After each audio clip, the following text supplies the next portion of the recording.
Let's get it, let's get it, let's get it.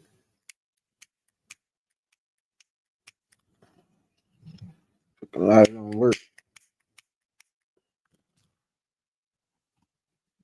I don't like that. The heart of the city right now, man. Yeah, you in the real trenches, man. We in Jawland, but it ain't Jaw. Home home shit. Shout the real one. West Sound, y'all know what time it is. We always outside. Just make them mad. They gonna tell you. Cause the madman cannot think.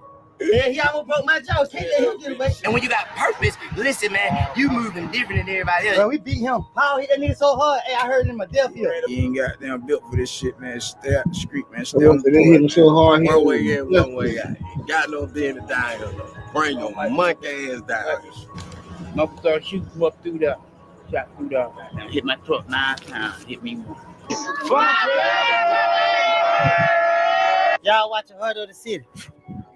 Now, Big Six. Hey, look, damn, Heart of the City. He just made me ace away. Damn. What it is? Come on, Heart of the City. I throw an ace. I'm a zone 3 at least. Man, hit him. Get it back, Heart of the City. Still ain't working. Still ain't working, man. Maybe if I say I don't recall. I don't recall. I get a 3. Welcome to motherfucking Jawland, man. Zone 3, man. Carver home.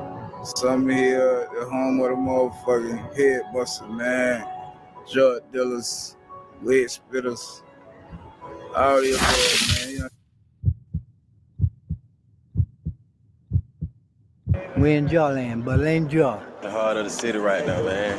You feel me? You in the real trenches, man. Down there might go down in a minute in the motherfucker. At any time. Live in the 3, man. Free the real, man. I've been here and back. Shit, I seen my brother get killed. Man, my brother got killed. Shot up together. He didn't make it, though. You know what I'm saying? It was on my mom's birthday, too. That shit crazy. She like 2 of her boys on her birthday. Like, that shit was a fucked up gift to give. But you know, that's the life you live. When you live in that type of life, that shit come with it. So you got to know how to take that shit in. You know what I'm saying? Suck it up. I just fell off with the foot my ass up, man. That shit crazy, ain't it? Yeah. That shit hurt.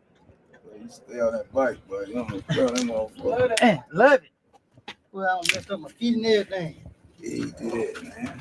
But then I flew so far. Hey, I turned Superman. Where you feel that though? Oh, that by Windsor. Hey, by 10 cars stop. By 10 cars stop. Guess what they say? Can we get a picture? Y'all ain't gonna ask God ambulance? Talk about taking a picture. I'm on the ground, scratched out. I had to make sure my bone was still there, my thing. He told him we beat up up and rush that nigga, I almost broke my jaw. You hold that boy by his leg like a little. Yeah, he almost broke my jaw. Can't let him get away. Shit out that boy, me, you threat, got that what it was, slime. Yep. All that. Yep. Definitely got on that boy good too. Bro, we beat him. Paul hit that nigga so hard. Hey, I heard him in my death here. Ain't about that boy. He had tried to wig out when 12 came in, you remember? I got shot 4 times. I came in the arm right here and bounced that right there. Got good bone. It hit me, come out right there. It hit right here in the side. In the stomach, right in the middle of the big hole right here. Damn, nigga stomach fucked up. It's straight, man. One engraving right there. Not my tattoo. You know what I'm saying? But yeah. I think I scarred my nose too, man. Bullshit. I had no fuck my nose up behind that shit too. Okay, ready? Action. I'm the Black Farm for Jawland and Women Pet, the nigga regret. 262 Jawland Arthur Langford. Man, motherfucker came down through here, man. Goddamn, I'm sitting in my truck. Eating. Motherfucker shoot him up through there. Shot through there. Goddamn, hit my truck 9 times. Hit me once. Yeah, across there. Yeah. This shit not grow back, buddy. Diddy been bathing. He been putting that thing in the bathtub. Hey, I just seen Travis Scott. Diddy said something. Travis Scott ran out up the street. I told what Diddy land nigga know off the rip. Welcome to Diddy. His name really ain't Diddy. It's Diddy. Diddy. Like the Diddy. Hey, God damn, I feel sorry for Diddy, man, but here. Yeah, that's his fantasy. That's his fantasy. Come home off of Pride. You know what? In the hood. To the fullest. Born and raised. You ain't from the hood? Get the hell up out of here. I'll muscle. Hey, A-Town. Where it be? You know, we gotta have a couple of that goose. Get loose, you know. You feel me? You don't drink. Stay your black ass at home. You dig? One time, turn it back to my boy. It was a crucial night, man. It was a tragedy moment, man. You know what I'm saying? Like I said, that shit was crazy.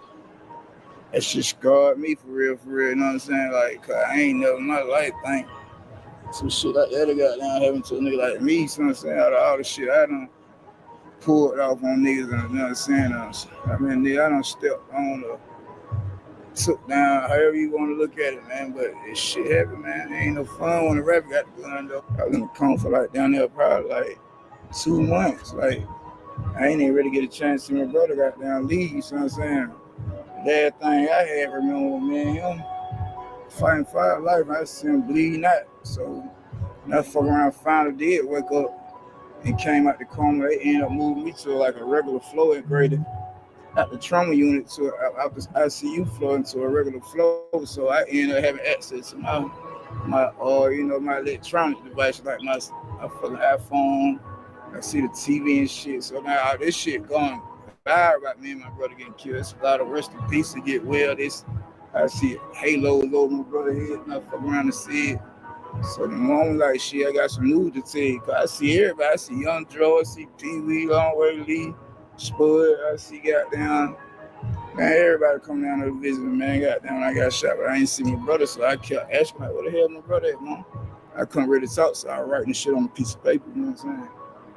Mouth was fucked up, I had tubes all in my mouth, so I could just write on a piece of paper like, what the fuck going on? I don't see bro. But she was lying to me and said, bro was like, I'm saying, upstairs fighting. He told me to keep fighting, but the whole time he was dead. She didn't want to tell me because she felt like I was going to stop fighting. You know what I'm saying? Because I was already lost like, 7 pints of blood. Gallon pint, I remember on hold for like 9. So before, like, I ain't had no pulse or nothing before I had surgery on me in the body bag. You know what I'm saying? Like, I still talk to my head doctor, my trauma doctor. So, you know, he had surgery on OJ the Jew, man. He brought him back when he got shot. So, you know, shout out to him, man. You know what I'm saying? He did that. But sure, that nigga, I seen death before, man. He died and came back for shit show. Niggas say they been held him back, man. I'm the prime motherfucking goddamn with me. I've seen it, boy. It's crazy. Crazy.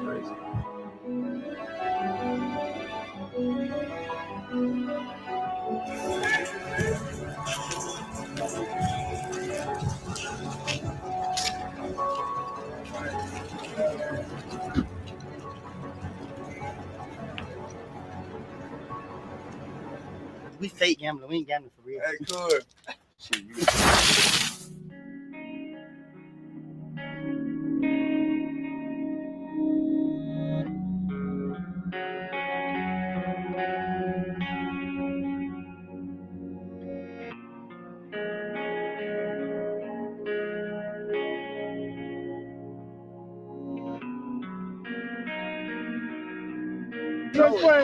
It's from my heart. If anybody ever lost someone tonight, y'all know. Y'all don't know how I feel, but y'all understand how I feel. You lose your mother, she might not be close to you. You lose your brother, your father, you might not be close to her. But me and Bird is one. Me and Bird was one. That's why I can say tonight, I'll let all y'all know, the one don't know me. Me and my son were one all our life. For 36 years, Bird been in my life.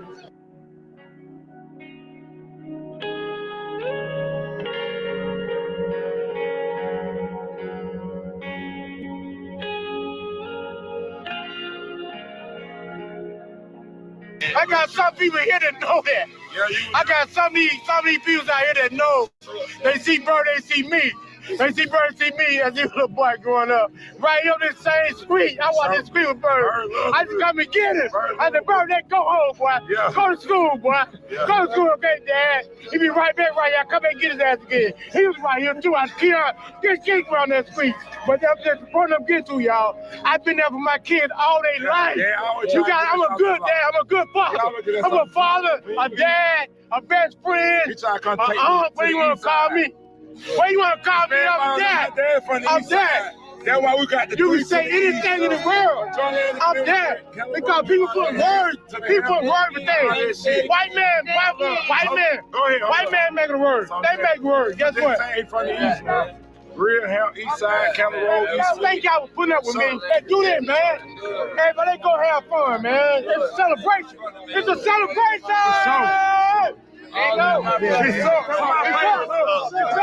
It's up. Whoever play the music, play it up. Play that. Hey, taboo. It's up.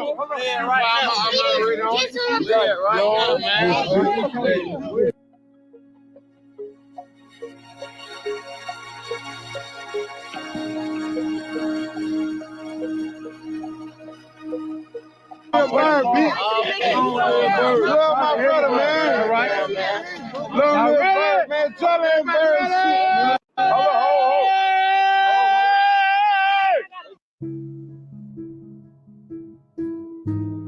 One,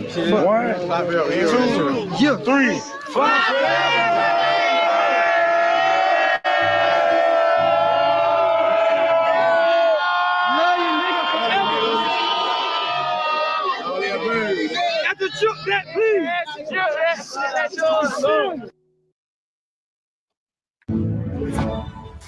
Don't miss any live NBA action with YouTube TV. Sign up and get $23 off.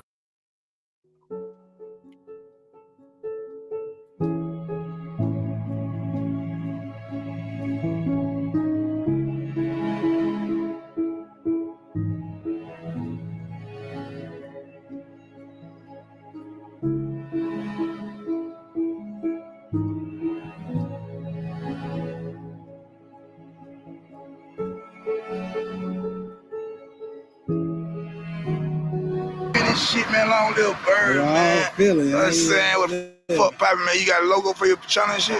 Not yet, not yet. I mean, what, we got there, we in the heart of the city with this shit, man. You know what I'm saying? You know what I'm saying? You get that motherfucking little brother, man. You know what I'm saying? You got it. I fuck know what the fuck going on. YNS Tank 5 on our platform. Y'all show us on that. Yeah. Yo, at the big end. Yeah. You blocking me, nigga. Fucking Oh, talking my about, fault. man. Yeah. Long way of the biggest, Yeah, man. man, my bros right here, though. You know what I'm saying? Like, we don't Sure. do it right. I'm talking about from the I'm talking about over sandbox, 20 man. You know what I'm something, man. saying? This nigga talk that Look, everything, man. man. So as our first goddamn pet F41, get what dude Bird looked up to, bro. For real. Nigga know that. It's our big brother, man. So we doing this shit for our brother. You know what I'm saying? Long live Rick. Shout out to everybody Long that live- man. I got it. Long live saying? Rick. Let me holler at you right quick. Long live Rick. Long live boy Blake. Long Yeah. live 250 time, man. For sure. Long live nigga Nick, man. You know what I'm saying? I miss you, Nick. You know what I'm saying? Get what, man? We finna pop out flavor on these folks, man. Oh, that. For shit show. Yeah. We slide, glide, couple shit spots. You know show. what I'm saying? Nah, Everything so good. man, if I felt my brother, man, you know, on my brother's keeper, man. You know, we're gonna keep going up. You feel me? Jawland forever, Book Street shit, man. Y'all Got know that music what coming For out. shit Man, show. BYLG, pop your shit game, man. You know what I'm saying? Sure. You got some real heat coming out, man. Y'all niggas better stay tuned, man. You know, we got nephew here up now. Yeah, Fuck next. YNS Tank 5 on our platform. Y'all know it going on. You got to peep drip on the Put go. this shit on right or wrong. Hello, extra drip need please with extra cheese. Hello. Hello, so I'm saying. Book ain't well no way. Fuck with the bitch ass nigga. We play. These shit ain't even. This is shit she ain't gonna get on no other day. We on the regular day. We ain't going So I'm saying nowhere. it light. You dig? It light. Man, we going back to Jawland, man. We raised it, man. You know what I'm saying? Got that little private cat, man. Yeah, man. Book ain't well no way. Fuck with the bitch ass nigga on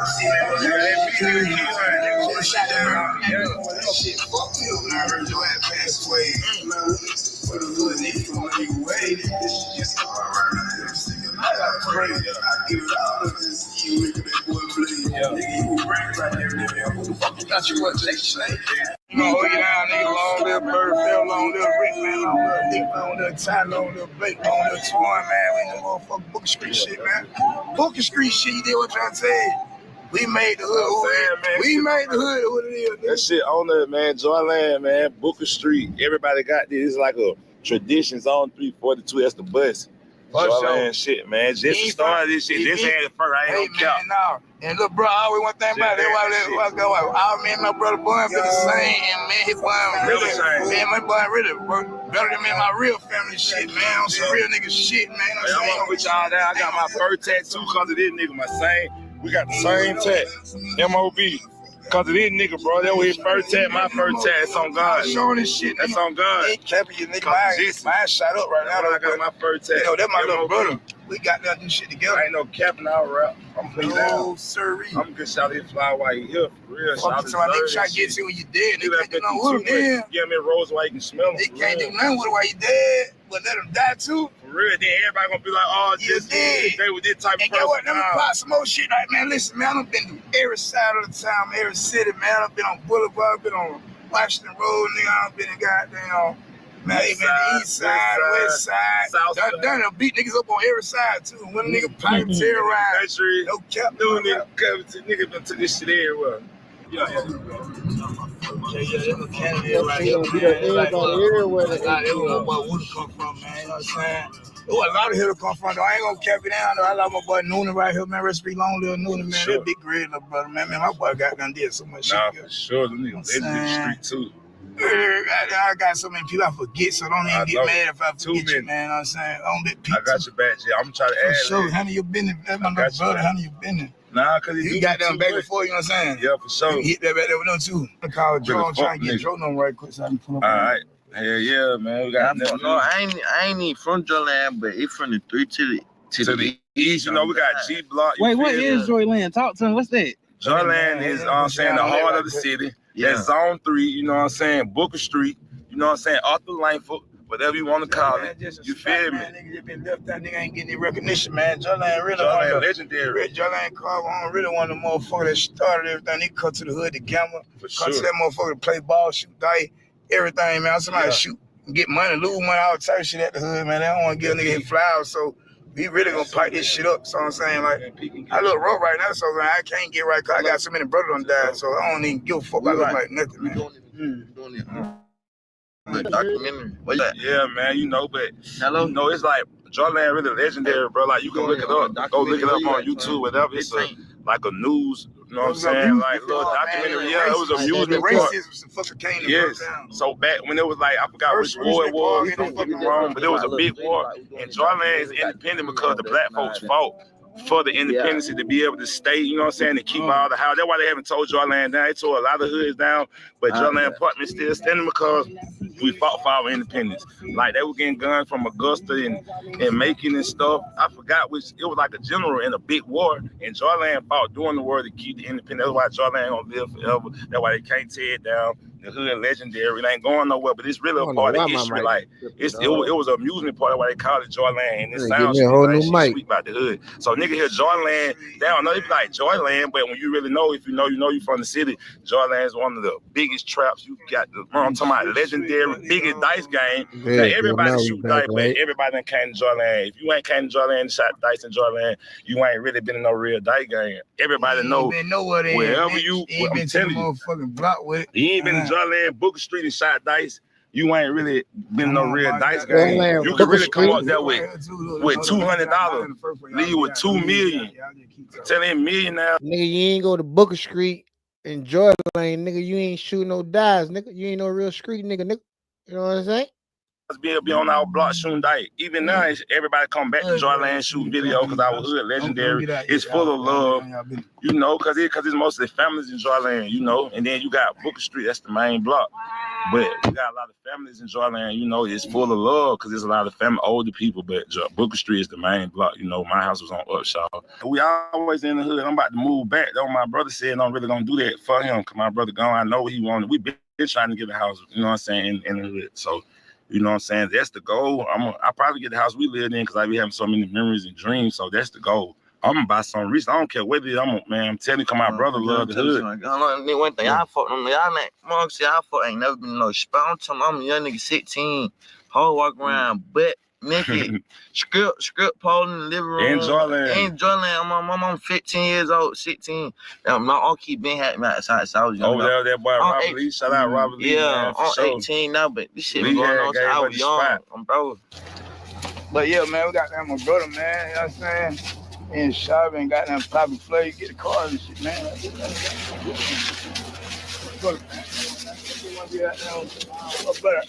Shout out the real one.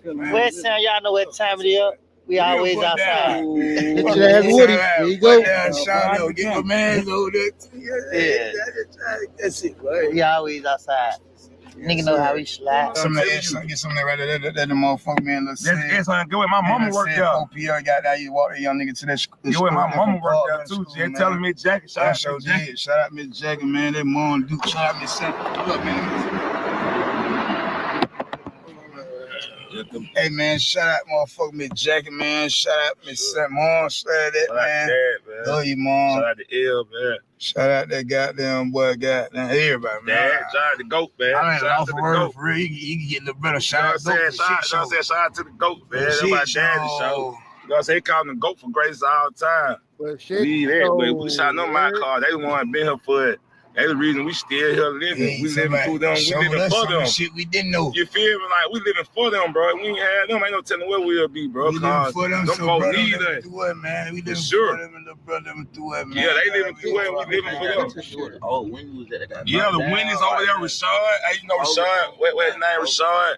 Rashad got killed. Yeah, Rashad, bro. That's the winners right there.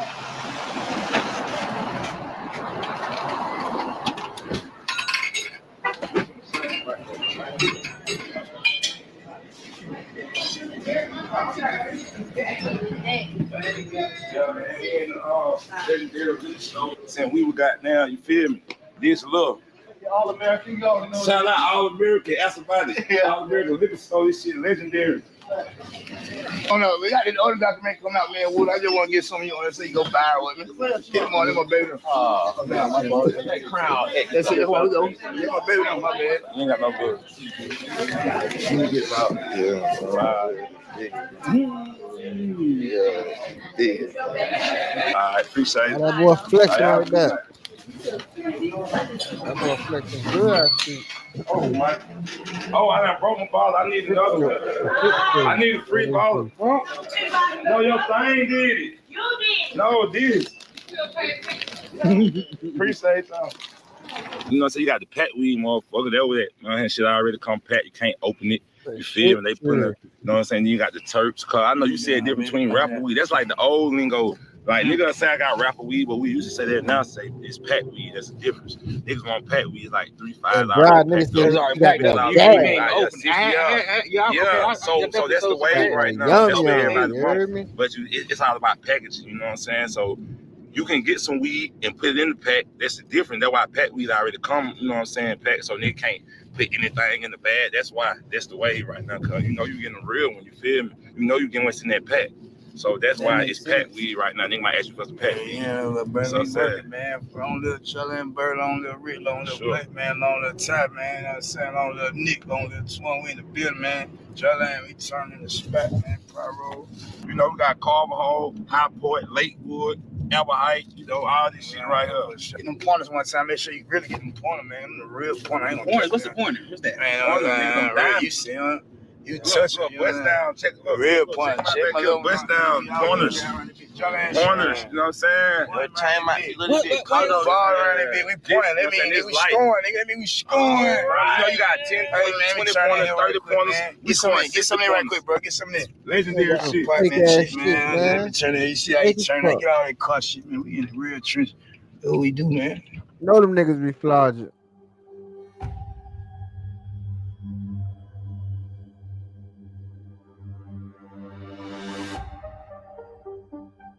Come in right quick, boy. I need you. Come do the second part right quick. Come in, man. Let's go.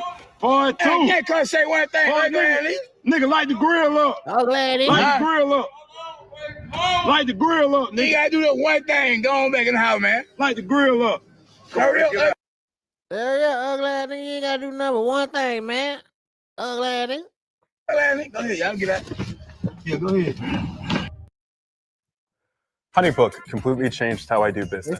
Florida I'm a niggas photographer talk funny. and What do independent ATL business. niggas talk It's a funny? fact. Running your own business is hard. Don't make it harder than it has to be. Get HoneyBook. HoneyBook brings my entire client flow under. I'm lying. Y'all comment if I'm lying.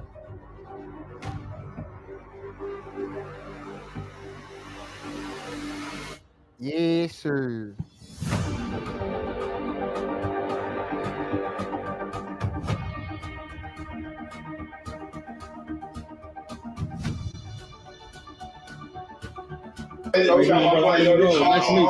Got my boy Drew John and shit, man. You feel me?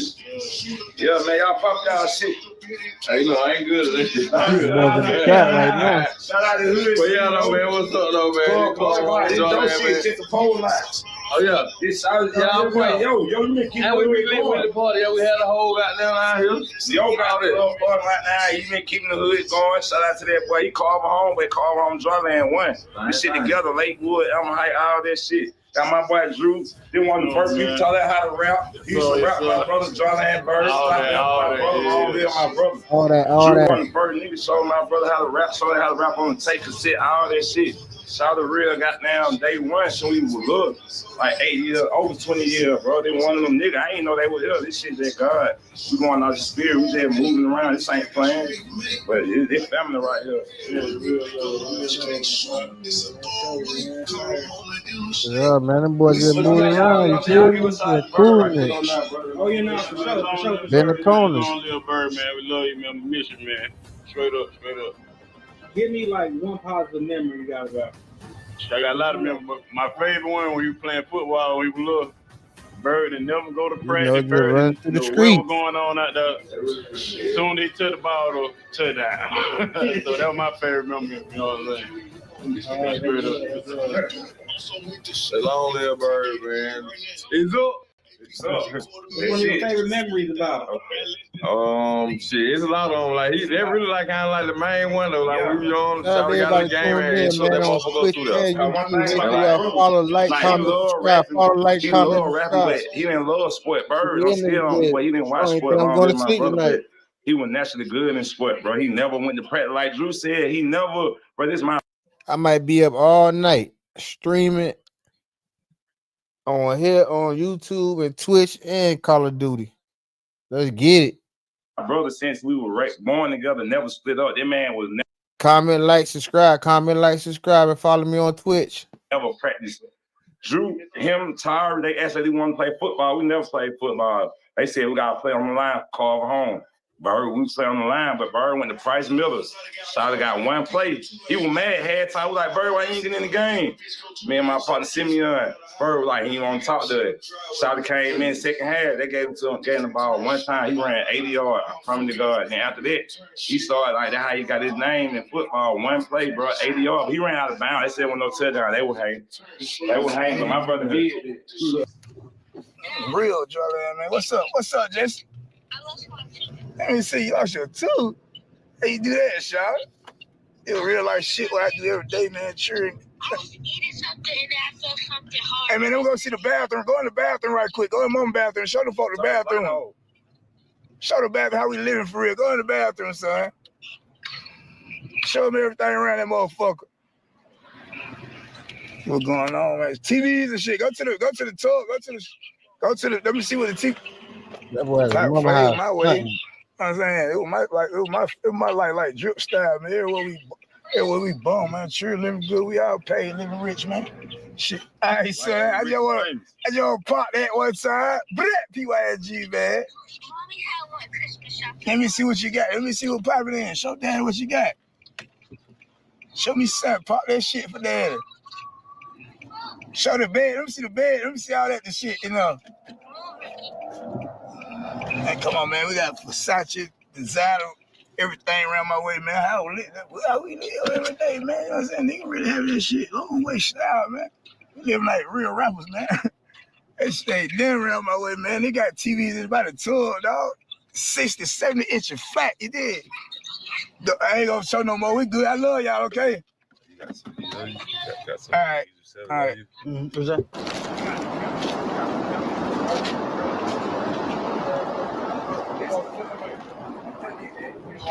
And I want you like, I don't. Nigga be tripping, man. Trippy. I just put shit together. I'm really taught y'all nigga how to pop that shit for real, nigga. Man, I ain't really been popping that shit for real, man. This shit real fat around my way, nigga. Kept that shit down with me. He did. Sound wait on little brother on. Hey, Sam. Y'all want me to walk? Come back up? Yeah. I got one to come. Wait. You want to walk a little bit? His little house is saying, you know what I'm saying? It wasn't nigga raised there, though. You get what I'm saying? It wasn't shit started there, though, man. Right here on top of the hill, man. Everything happened right here, though. I don't let that boy Blake, man.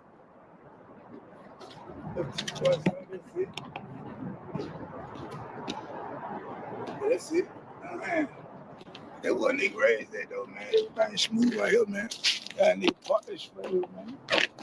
We got them to make it. Man. The working shop, man. I miss y'all, nigga, bro. Shit fucked me up, y'all nigga gone like that, man.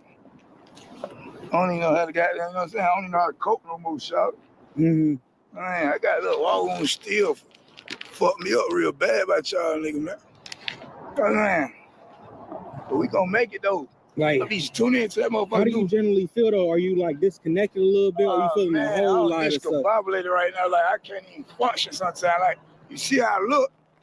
I ain't never looked like this. You know what I'm saying? I stay with a nice little, man, keep that shit on, keep a nice little groom going and shit like that. But, man, shit, that shit, hell, man, I've been lost, man. I'm trying to find myself again. Like, I still keep myself together, though. You know what I'm saying? Get a little of that little flavor. Right. This ain't nothing, though. I ain't going nowhere, but I still stay fucking fresh to death. You ever have a hard time sleeping?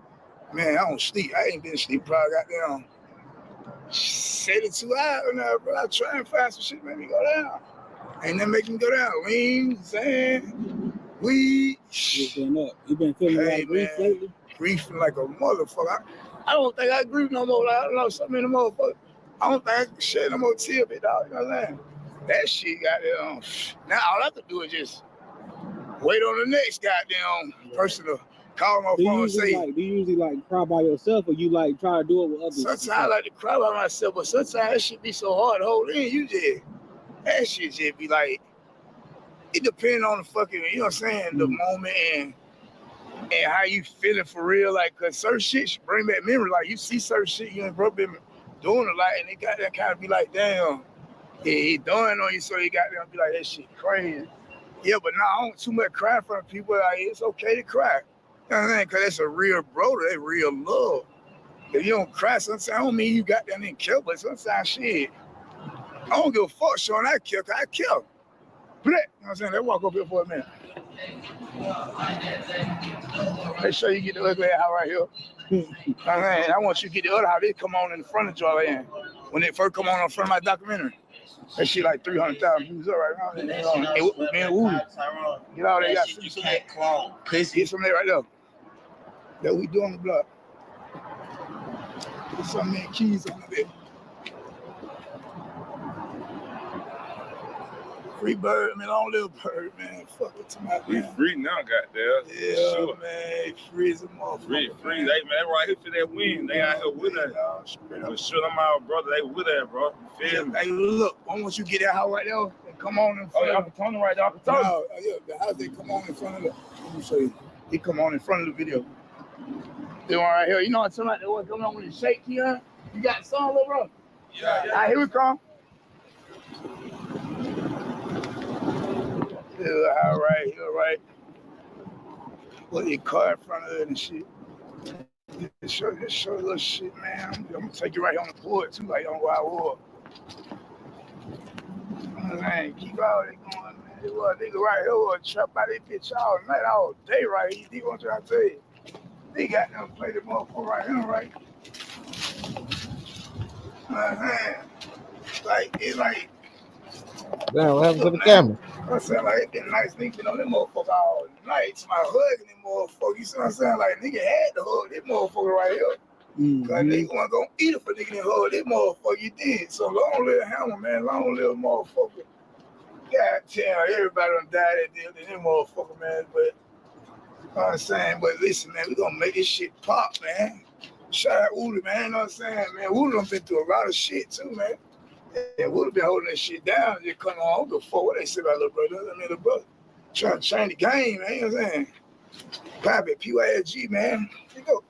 This shit hard, can't keep it smiling on my face. Y'all ready? Y'all ready? Me, so I gotta keep going, I can't lose faith. Then I lost my own, think I'm never ever gonna be okay.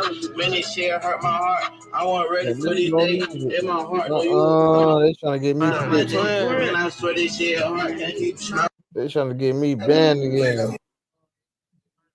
Hold on. Before you pay I for can't yet get no another more app to manage strikes. your team, let me introduce you to Connect Team, the one platform that replaces all Let's of go, these. let's go, let's I'm go. talking- Y'all ready? Y'all ready? Always positive, they're gonna make them positive. So that's the love I put out there, like the seed you plant. The seed you plant, it's gonna grow. So the seed I plant was love and respect. It's one love, the love that God has. All right, this is family, man. Long live Bird, long live Red, long live Blake, man. Shout out Wood again, man. Folks, shout out, you don't give a damn what you come out. Long live Nick, long live Twan, the whole hood. You know what I'm saying? Shout out Miss Jagger. Shout out Goat, man. You know what I'm saying? That dad and mom, they like my mom's day. You know what I'm saying? How y'all feeling? What y'all got going on over here? Yeah, talk to the kids. How you feeling? What y'all going on? Just chilling over here. Yeah. Say something about my condolences to you. That Moors? What's up? How you feeling? How you Say, feeling? you know, you miss your uncle and stuff, man. Yeah, I'm bro. We were close. I ain't gonna lie, we were close. So get that. Yeah, we were close. What's one of your favorite memories about your uncle? Get that. Dang, it's too many. It's a lot. It's too many. That's how you do it. No. Tell me something, though. It's too many. He said, What's one though? What's one of them? Man, What's one of them? I don't know. You got one You there? don't know? Nah. What was one recent one before he What passed? recent? Yeah. What we doing? But one recent was nephew. What was the recent one? Yeah, I remember. Dang. He said it's too many. It's great. Yeah, too many. It's too. Good. Everybody been saying it's just too many. It's just too many. You Like, know what I'm saying? I can't even think. But if you know what I'm saying. What's something? Okay, all right. How about this? What's something positive he said to you that's like really to stay with you? What did they used to say? Something positive. Something positive. I'm at your page and everything. He got it on YouTube. I want to pay. Yeah, I got my own YouTube. Yeah. So shout it out, nephew. Tell where they find you at. Like for more. Okay. All right. Yeah. Y'all make sure y'all go subscribe. So inspirational. Exactly. Just stay up, keep going. Exactly. Keep going, and if y'all love that. Yeah, just keep going. That's all. Hey, Why he run off like that? I need him too. Why you run off? Where he go? Yeah. He coming. Yo, they No, come on, dog. Disappeared. I bet he was talking. I'm chilling, man. Come on, I ain't ready yet. All right, well, don't worry about that. We ain't know how that. Come on, man. Don't worry about it. No, everything go up. Ain't no big deal. We ain't begging nobody to do nothing. But we got what? Anybody out? What's Tierra? She coming up. Yeah, make sure. So I got one more positive thing to say. When he was 9 years old, I said, Bird, come and eat. What you doing? I'm coming, Dad. I went and checked on him. He had a composition book, just writing. I said, Bird, you doing your homework? He said, yeah, Dad. Guess what? He writes songs. So it wasn't homework. You get what I'm saying? His homework was his music, but he was ashamed because I always told him, Bird, don't do no cussing, don't do this, don't do that. But he told him to Dad, to be honest with you, it's about that money. Dad, I'm getting that money, man. So that's what it takes. But I got a lot of respect for you. I love you, Dad, but I gotta get that money, man. I say, all right, you're going to I got a question for you. What are some values that you instilled in your family that you saw within your son, like, for real? Like, what's some of the... What I instilled them, whatever goal they had in their life that they chose to continue, and carry it out. And Bird did that. You know what I'm saying? No matter how much I chastise and tell him do this, do that, do that. And also my kids as well. So fortunately they grew up and they made it. You know what I'm saying? My kids made it. And Bird, he was successful what he wanted to do. Just like me. I'm successful. What you do? Man, if you don't mind my answer, right? Listen to your business. I got you. Okay. My business. You don't do shit. I started out doing construction with Bird. Bird thought he was 9 years old working with me doing construction and for a company. And when he turned 12, he did construction and Bird ended up being a carpenter. So Bird is very good at carpentry work, and also that's what I do. So my profession is carpentry work, and I do maintenance right now. Right now I'm doing maintenance. I do like I work for a apartment complex and I do maintenance. Yeah. I'm a maintenance tech at this time. But now I'm changing over. So now I do stand-up comedy. Now I'm a comedian. I'm gonna make it. Cause Eddie Murphy, all them getting old. And people get old. I'm gonna step up there. I'm like they like. Here you go. To his show. I'm on the way. Look, yeah, you cut in my show, man. Look, don't tell nobody. No, I'm not telling you the secret. The secret is I'm gonna pay you the ad. Give me something positive about Bird. But if you can't think about like a moment in time, just like give me a quote or something funny he said to you, or even like a childhood memory like this. You know what I'm saying? That you're trying to help him out with. Anything. You ready? Man, fly high. Jolene Bird, man, extra drip me, please. You know what's going on. Bird walk, yo. I ain't trying to do all that. Not this. I ain't trying to do all that. You feel me? All right, come on, let's go. Got this. What crack is your girl? I am. Okay, ready. All right. What's the? It's your girl, Ari Blue. Long live fly high, my boy. Joyland Bird, extra drip me, please. Bird wall. Yeah. That part. Right. That's it. I ain't trying to do something else. Right. About me. Right. Bird. You know what I'm saying? Right. Oh, yeah, boy got Rick, man. Miss you, boy. You know what I'm saying? Boy got them in right. Name.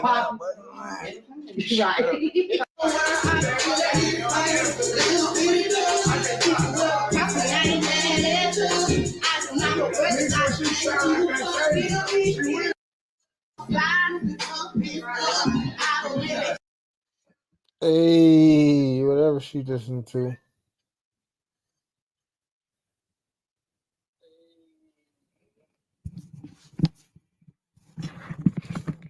See what else we can tune into.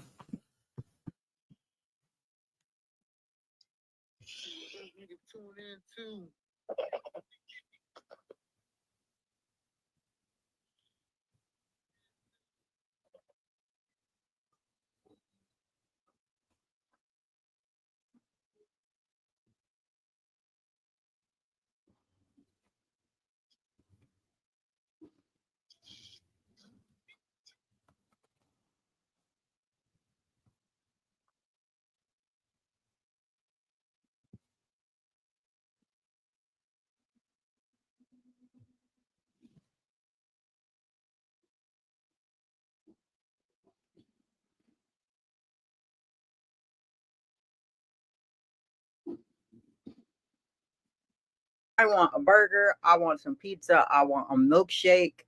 That's what I'm going to give this description. I'm going to see what we can get on this Flux.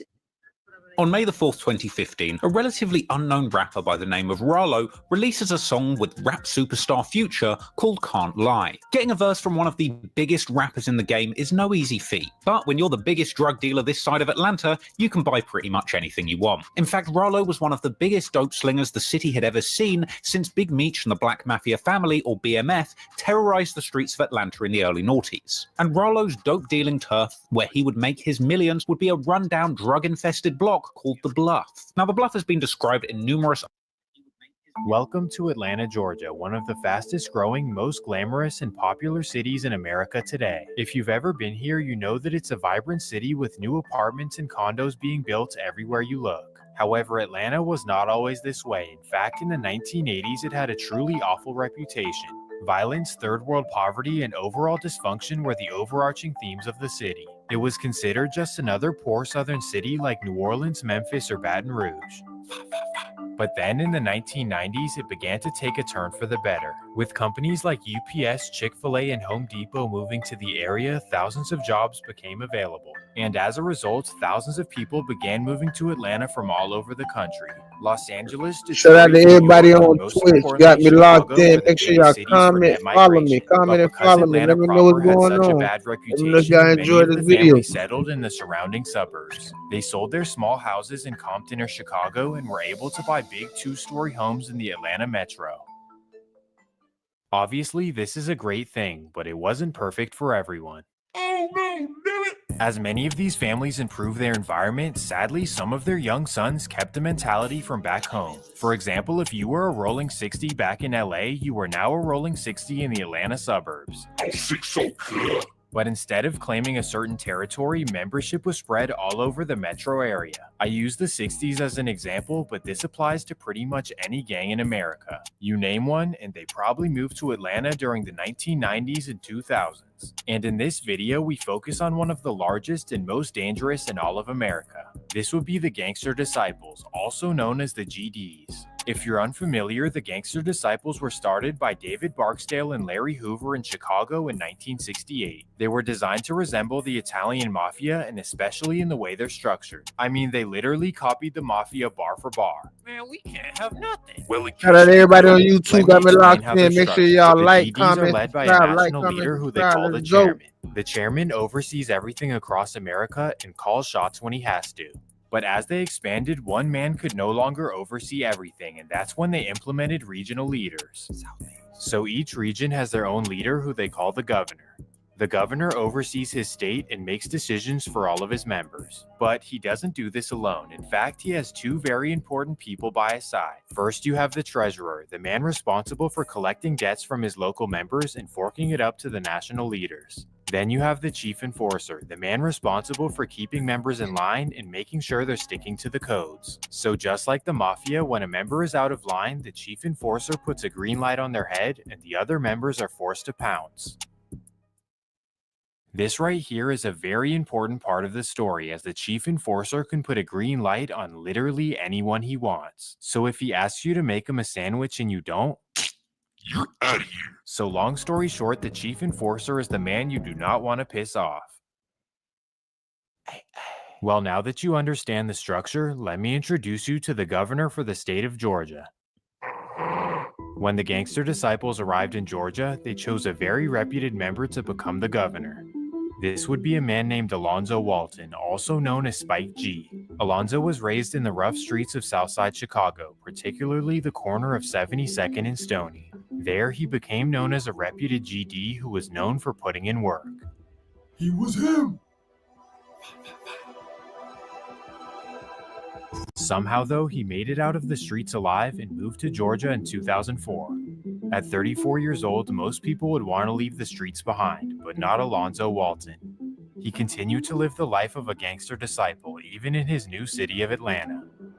And after holding it down for a few years, the national chairman chose him as the governor for the state of Georgia. You are the governor. Well, after earning this title, he went out and recruited a bunch of new members. And by 2008, they were over 50 deep in the metro area. The Gangster Disciples were here. Now, you may laugh when I say this, but it's the truth. Alonzo Walton and the GDs had no intentions of ever hurting anyone. Yes, you rolled your eyes, but in this case, it might actually be true.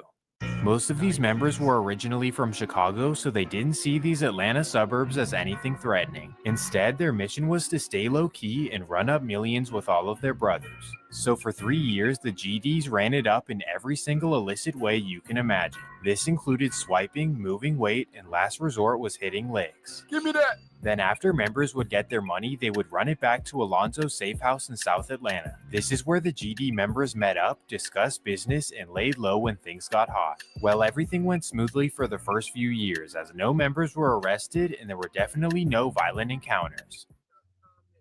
But then one bad incident would unfortunately kick everything off. And that takes us to Marietta, Georgia, a suburb located about 20 minutes northwest of Atlanta proper. As many of you already know, this is a very quiet place where nothing ever happens. However, at this time, it was home to 3 very grimy gangster disciples. First, you have 28-year-old Alfonso J. Rock Watkins, originally from Pittsburgh, Pennsylvania. Then you have 24-year-old Harvey Rooks Hoggins, a native of Brooklyn, New York. And lastly, you have 29-year-old Derek Kemp, a local of Marietta, Georgia, who graduated from Florida A&M University. Well, for whatever reason, during their adult life, they all decided to join together as Atlanta Gangster Disciples. In the summer of 2011, the trio decided to make their first move. Derek, J-Rock, and Rux were off to the races. This is when they met a plug named Derek Gray, a 22-year-old local from Marietta. Derek was your typical suburban plug. He operated alone, he stayed low-key, and he stacked whatever money he could. He had recently married in the spring, and this was sort of his side hustle to his main 9-to-5. His wife was actually pregnant, and that's why he figured why not collect some extra cash. So essentially, when Derek met the GDs, he figured it was a good opportunity to level up. So he texted them back and forth for a couple days until they all came up with a plan. And that takes us to July 2nd, 2011. The day finally comes for Derek and the GDs to make their deal. So at 7 p.m., Derek meets them in an empty parking lot in Smyrna, Georgia. At this time, this is a remote area surrounded by forest, and that's why the GDs strategically chose it. Well, when Derek arrives, the GDs tell him to get in the back of their Ford Taurus with his bags. He's slightly suspicious, but he goes along with it anyway. So he hops in the back seat and instantly Rux snatches his bag. Derek realizes what's happening and he immediately goes to grab it back. But that's when the GDs make a terrible decision. They realize what they just did and they quickly drive off with Derek still in the car. They head down Circle 75 Parkway and that's where Derek is sadly left. The disciples then speed down Highway 285 to get out of Cobb County. They continue for 30 minutes until they reach Union City, and that's when they call a fellow member to come pick them up. When the member comes, they set the car on fire and they all drive away. By all accounts, Derek was just a good man who was doing what he could to support his wife and his future child. It just so happened that he ran into the wrong group of guys. Well, this was the very first tragedy caused by the GDs in the Atlanta area, and after the incident, the governor Alonzo Walton was not too thrilled. With where they did this, the tragic ending, and the burning car, it was all too much for Alonzo's liking. And due to this, he conferred with the national chairman about the state of Georgia having a chief enforcer. The disciples were growing fast, and Alonzo could not afford another risky incident like this. Members needed to fear making terrible mistakes. That was the bottom line. Well, the chairman agreed, and that's when Alonzo appointed a chief enforcer for the state of Georgia. This would be a man named Donald Glass, also known as Smurf, a local GD from the small city of Lithonia, Georgia. Smurf was known as a dangerous member, the kind of guy who would do anything for the GDs. And once he became the enforcer, he went out and created his own enforcement crew. This would be known as the Hate Committee, and their sole purpose was to discipline members who were out of line. So if an Atlanta GD member was out of line, Smurf would send the Hate Committee his way. You better run. But for whatever reason, Smurf was not the only chief enforcer in Atlanta. The other would be a man named Kevin Clayton, also known as OG KK. KK was a local rapper in Atlanta and he was heavily connected in the industry. Like when rappers came to Atlanta, KK was the man to check in with. He wasn't really the type to extort you, but instead he just wanted to form some mutual respect. Well, together, Smurf and KK grew the committee to over 20 members in the first year. They recruited both existing GDs and non-affiliates who were able to get put on. Smurf and KK wanted the committee to be extremely feared in Atlanta, and early on they were looking for any reason to prove it. Essentially, they had no ops or fellow members to discipline. They were bored and ready for action. And during the summer of 2012, Kevin Clayton came up with the perfect idea. After hearing Rick Ross's hit song called BMF, Kevin Clayton felt disrespected. In the song, Rick Ross says, "I think I'm Big Meech, Larry Hoover, with the work. Hallelujah." Now, you may be wondering what could be disrespectful about this, but KK had his reason. He thought it was uncalled for to use the GD founder Larry Hoover's name without getting permission from the GDs. I mean, bro, we have a First Amendment. What are we talking about? Well, regardless of how I feel, KK reacted very harshly to Ricky Rose. On October 29, 2012, KK released a video on YouTube threatening Rick Ross and telling him he's banned from Georgia.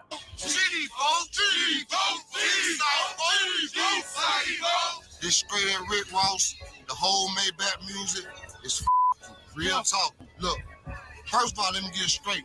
Larry Hoover don't have nothing to do with this, so for y'all take the tape back and try to put LJ and the dad in it, they don't have nothing to do with this right here. Just like this right here. We pulling up on you, we pressing up on you, the whole Maybach. It don't matter, music. It don't matter who in Maybach. Everybody on your label is in trouble. Whatever city, whatever state, pressure. Hey, pressure on. So promoters, we letting your promoters know. Before you book Rick Ross, y'all need to talk to us, G.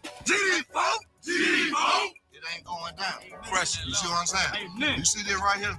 This ain't even a penny of the we ain't gonna release this pressure off there until you release this check. Period. The GD folk. Check, man. And watch GD this. folk. Just We all gotta up that check. When we drop this on YouTube World Star, you're gonna see a whole following of this shit, Rick. And get your lyrics Maybach, Neek Mills, everybody, G.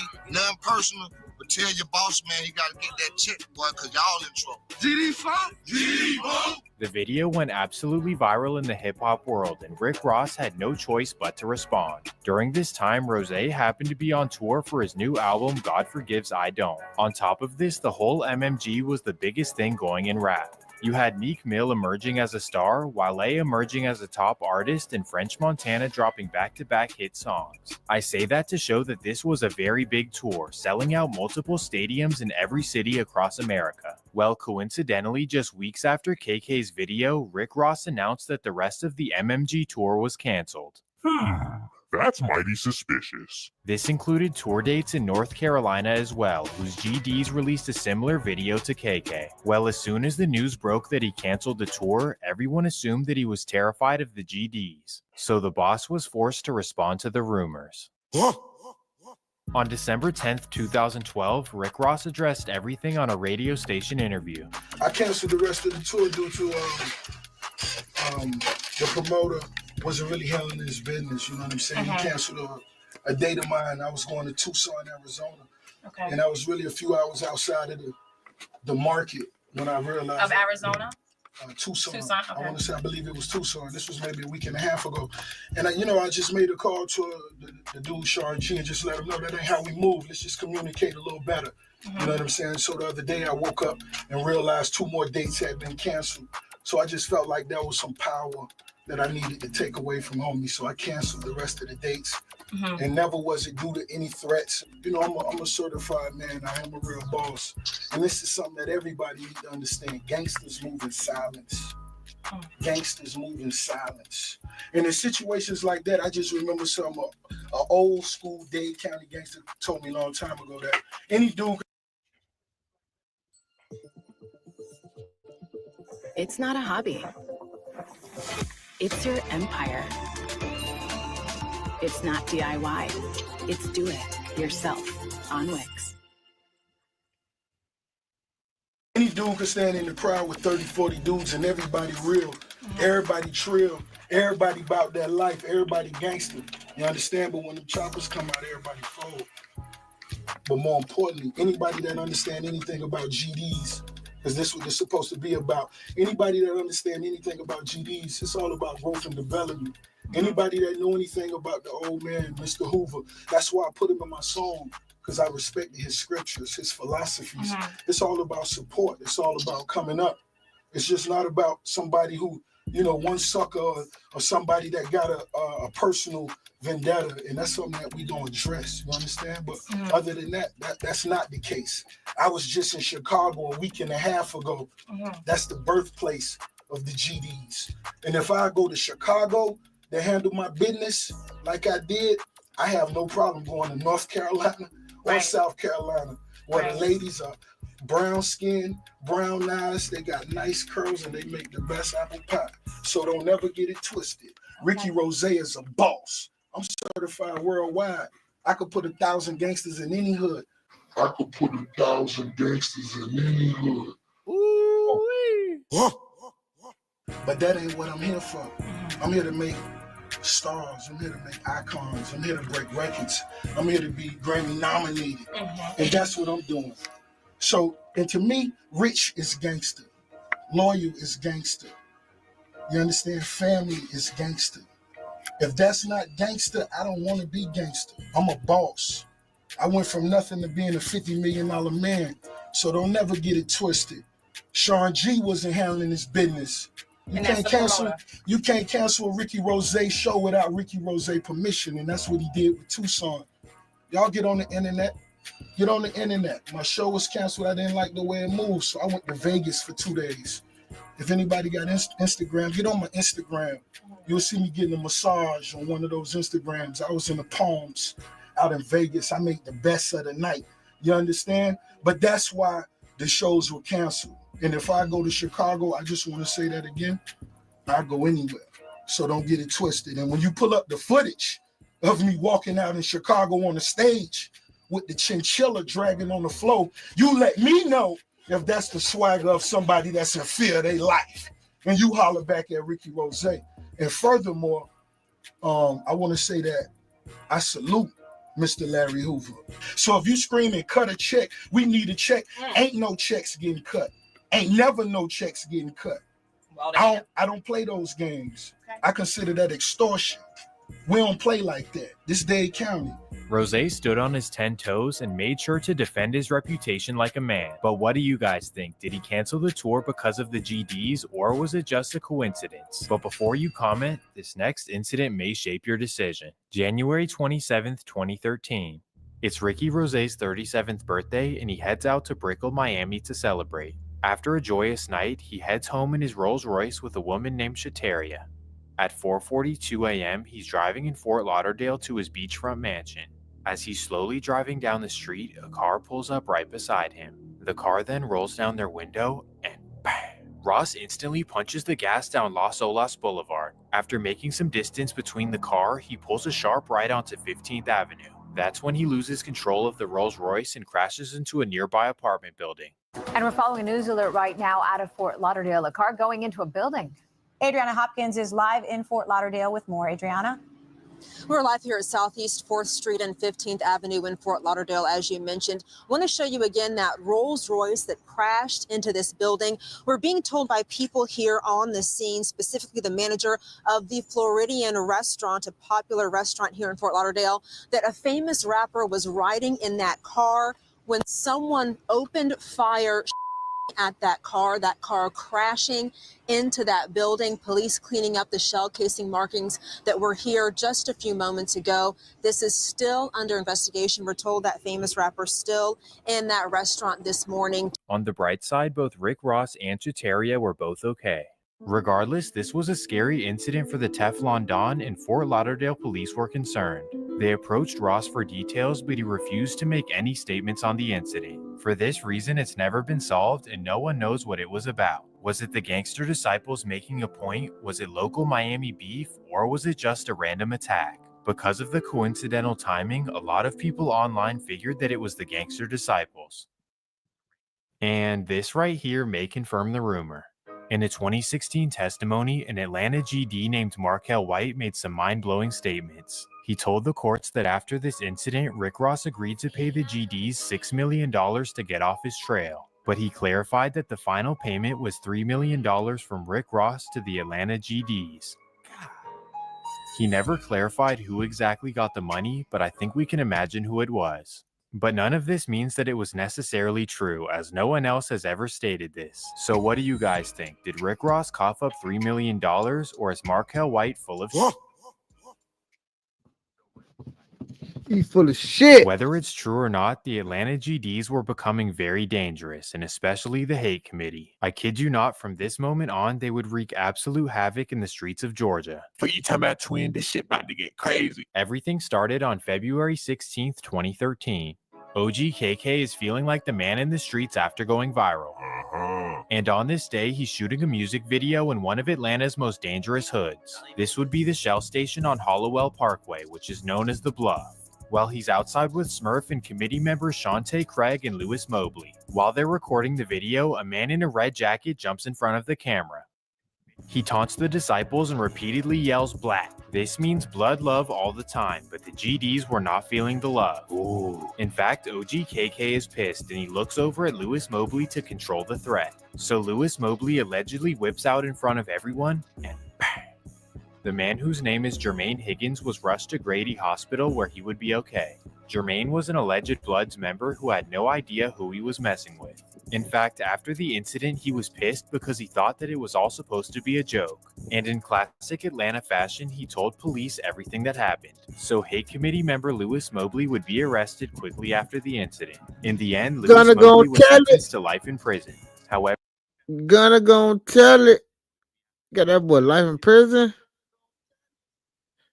No. Here on the scene, specifically the manager of the Floridian restaurant, a popular restaurant here in Fort Lauderdale, that a famous rapper was riding in that car when someone opened fire at that car crashing into that building, police cleaning up the shell casing markings that were here just a few moments ago. This is still under investigation. We're told that famous rapper still in that restaurant this morning. on the bright side, both Rick Ross and Chateria were both okay. Regardless, this was a scary incident for the Teflon Don, and Fort Lauderdale police were concerned. They approached Ross for details, but he refused to make any statements on the incident. For this reason, it's never been solved and no one knows what it was about. Was it the gangster disciples making a point? Was it local Miami beef? Or was it just a random attack? Because of the coincidental timing, a lot of people online figured that it was the gangster disciples. And this right here may confirm the rumor.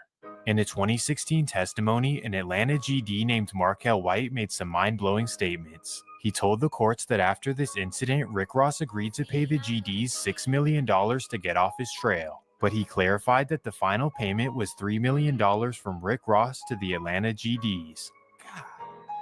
He never clarified who exactly got the money, but I think we can imagine who it was. But none of this means that it was necessarily true, as no one else has ever stated this. So what do you guys think? Did Rick Ross cough up $3 million, or is Markel White full of shit? Whether it's true or not, the Atlanta GDs were becoming very dangerous, and especially the hate committee. I kid you not, from this moment on, they would wreak absolute havoc in the streets of Georgia. What you talking about, twin? This shit about to get crazy. Everything started on February 16th, 2013. OGKK is feeling like the man in the streets after going viral. And on this day, he's shooting a music video in one of Atlanta's most dangerous hoods. This would be the Shell Station on Hollowell Parkway, which is known as The Bluff. While he's outside with Smurf and committee members Shantae Craig and Lewis Mobley. While they're recording the video, a man in a red jacket jumps in front of the camera. He taunts the disciples and repeatedly yells black. This means blood love all the time, but the GDs were not feeling the love. Ooh. In fact, OGKK is pissed and he looks over at Lewis Mobley to control the threat. So Lewis Mobley allegedly whips out in front of everyone and bang. The man whose name is Jermaine Higgins was rushed to Grady Hospital where he would be okay. Jermaine was an alleged Bloods member who had no idea who he was messing with. In fact, after the incident, he was pissed because he thought that it was all supposed to be a joke. And in classic Atlanta fashion, he told police everything that happened. So hate committee member Lewis Mobley would be arrested quickly after the incident. In the end, Lewis Mobley was sentenced to life in prison. However, he's only 88 signatures away from, I don't know. During this time, Atlanta was getting really bad, and incidents like this were a product of people from different gangs across the country all moving to the city at once. As we know, the gangster disciples had no intent. OGKK is feeling like the man in the streets after going viral. And on this day, he's shooting a music video in one of Atlanta's most dangerous hoods. This would be the Shell Station on Hollowell Parkway, which is known as The Bluff. While he's outside with Smurf and committee members Shantae Craig and Lewis Mobley. While they're recording the video, a man in a red jacket jumps in front of the camera. He taunts the disciples and repeatedly yells black. This means blood love all the time, but the GDs were not feeling the love. Ooh. In fact, OGKK is pissed and he looks over at Lewis Mobley to control the threat. So Lewis Mobley allegedly whips out in front of everyone and bang. The man whose name is Jermaine Higgins was rushed to Grady Hospital where he would be okay. Jermaine was an alleged Bloods member who had no idea who he was messing with. In fact, after the incident, he was pissed because he thought that it was all supposed to be a joke. And in classic Atlanta fashion, he told police everything that happened. So hate committee member Lewis Mobley would be arrested quickly after the incident. In the end, Lewis Mobley was sentenced to life in prison. However, he's only 88 signatures away from, I don't know. During this time, Atlanta was getting really bad. And incidents like this were a product of people from different gangs across the country all moving to the city at once. As we know, the Gangster Disciples had no intentions of starting beef, but they were now full-fledged against the Atlanta Bloods. It's beef. Still though, their main focus was stacking money and commanding respect. Hey, twin, you better respect me in these streets, you feel me? Man, I love Atlanta. Well, as we know, the governor Alonzo Walton was not a fan of beef. Instead, he only cared about making money. Specifically, he was a specialist in finessing insurance money. Get ready for this story. Alonzo Walton had a female friend named Mildred Frederick.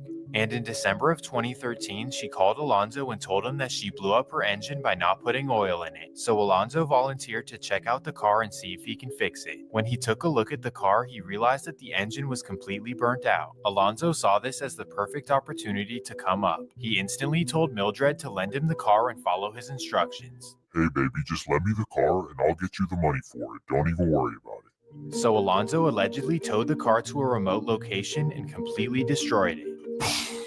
Up in flames it went. He then called Mildred and told her to report the car stolen to Atlanta police. He told her that within the next month, the insurance would pay her money to buy a new one. Now you may be wondering why Alonzo would do this, but it was all a part of a plan.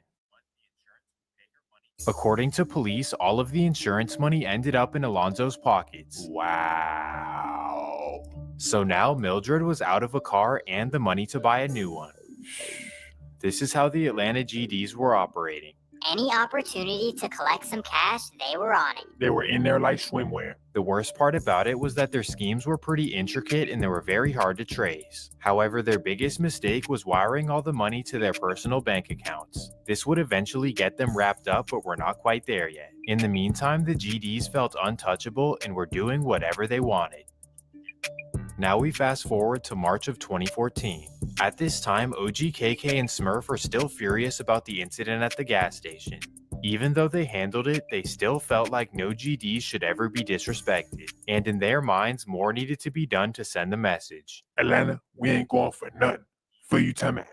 So this is when committee member James Hightower was ordered to go on a mission. But instead of driving around looking for them, he decided to text them on social media instead. Specifically, he slid in the DMs of an alleged Bloods member named Anthony Bowers. Anthony has no idea that James is a GD and he figures that it's strictly for business. So after texting, they decide to meet up the next day and for James to purchase some items. March 22nd, 2014. Anthony's at home hanging out with his best friend Demetrius and his girlfriend Maisha. At 11:15, he gets a text from James asking to meet up in College Park and handle business. So Anthony instantly gets up and tells Demetrius and Maisha that he'll be back in 30 minutes. Hey, actually, do you mind if we come with you and you drop us off at home after? Of course, Anthony agrees and the couple go with him. Alright, let's rock out. At 11:30, Anthony arrives in College Park and backs into James's driveway. Once James gets the text, he exits the abandoned house and walks up to the driver's side window. For whatever reason, Anthony's window won't roll down, so Demetrius rolls down his in the back seat. He then notices that James is clutching on a blower and he tells Anthony to speed off. So Anthony hits the gas and that's when James sadly whips out. Sadly, Anthony wouldn't make it and Demetrius was paralyzed after surgery. The craziest part is that directly after doing this, James casually walked to a local park. The park is located only a couple blocks away from the incident and that's where he hung out for the next few hours. Why he did this, I don't know, but Maisha gave police his exact description. She also told them that he took off on foot and that's when they increased patrols. Fulton County sheriffs began patrolling the area looking for anyone who matches the description. And at 1 a.m. they discover James casually sitting on a park bench. I guess he wasn't expecting to see police because as soon as he saw them, he took off on foot. He ran through a nearby apartment complex and threw his phone and blower into the bushes. He then decided to lay down behind the complex and wait for officers to find him. At 1:20, police found him, put him in handcuffs, and asked Maisha to identify him. She did so, and just like that, James was cooked. The Gangster Disciples and Bloods were now full force beefing in the streets of Atlanta. And in the fall of 2014, things would get even more complicated. The late fall in Atlanta is truly a magical time. The leaves turn orange, everyone dresses up nice, and the vibe is something that I can't describe. But for GDs nationwide, it's also a joyous time for another reason. November 30th happens to be Larry Hoover's birthday, a day celebrated by all the GDs. In Atlanta, the GDs celebrate by meeting up at the Deja Vu Sports Lounge. This happens to be located on Campbellton Road in Southside Atlanta. And for those who don't know, this right here happens to be the trenches. No, like, really trenches. Like, if you're not from here, what are you doing here? Do not go here. Type of trenches. And this particular bar is frequented by the Rolling 60s Crips. The Disciples know this, but they simply don't care because they've never had problems with the Crips. Well, the night goes by just fine, until a group of Crips walk into the bar. Neighborhood. The Crips notice the GDs wearing their uniform jackets and they decide to question them. What are you guys doing in our hood? According to Atlanta police, this led to a major altercation that spilled out into the parking lot. Then the Crips let off some shots into the air and everyone went their separate ways. Thankfully, the night ended with the best case scenario, no injuries for anyone. Regardless, the Gangster Disciples were not thrilled about what happened on their founder's birthday. And once the governor heard about this, he was really not happy. According to Atlanta police, this is when the Gangster Disciples declared a beef with the Crips in Georgia. This technically means that there was a green light on any Crips in the state. And that takes us about an hour and a half southeast to the city of Macon. For those of you who don't know, Macon is a small country city that's known for its poverty and also violence. For decades, it's been home to a lot of Crips, but in the 2010s, some GDs began popping up. Particularly, Macon was headed by two very important GDs, 38-year-old Vertuis Wall and 27-year-old Derek Taylor, two very wild GD members. Well, it's Friday, December 12th, and the two GDs head to a local bar called the Wings Cafe. This happens to be a known Crip hangout, which is why they chose it. After the beef was declared, they pretty much volunteered to put in work. Well, at 10 p.m., the Disciples head to the bar with nothing but nonsense on their mind. They're hoping to catch any Crip member they can find. Now that ain't nifty on 50s. It's Vertuis and Derek in the front and Marquez Patterson and Terrence Foster in the back. The four Disciples arrive at the bar at 10:15 and they storm past security and into the club. In the middle of the club, they spot five guys who they recognize as Crips, and this is when they make a move.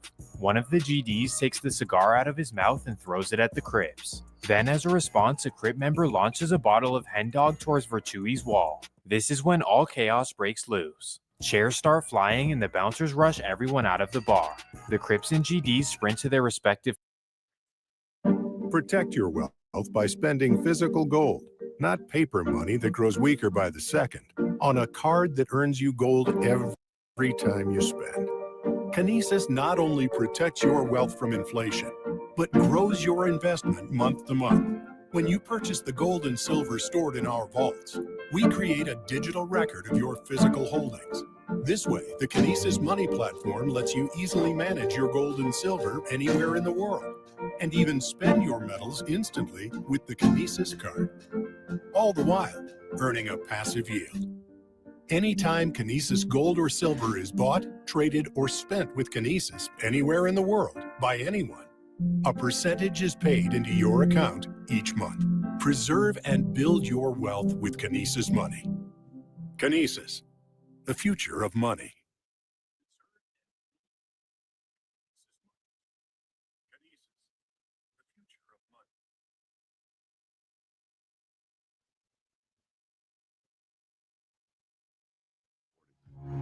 And there's been some times when we really struggled, and that's when you really find out what the character of your people are. I was complaining to him at one time about our struggles. And what he said was, Denise, you have started a business and you still have this business in the worst economic decade of our lifetime. About the same time, we had an incredible opportunity with a lot of companies to expand our business. We know our credibility, and so we think everybody else should know it. Well, that's not the fact. So when we do our part, the concierge service works great. The concierge at Dun & Bradstreet is part of our team. Yeah. We often say to our people now, yeah, you know, you have any questions about us, check our Dun & Bradstreet report. We didn't do that before we had the concierge service because our report didn't look so good. All the Fortune 100 companies we do business with, and most of them are Fortune 100. That's the immediate source. We're still here. We're survivors. There's the success story.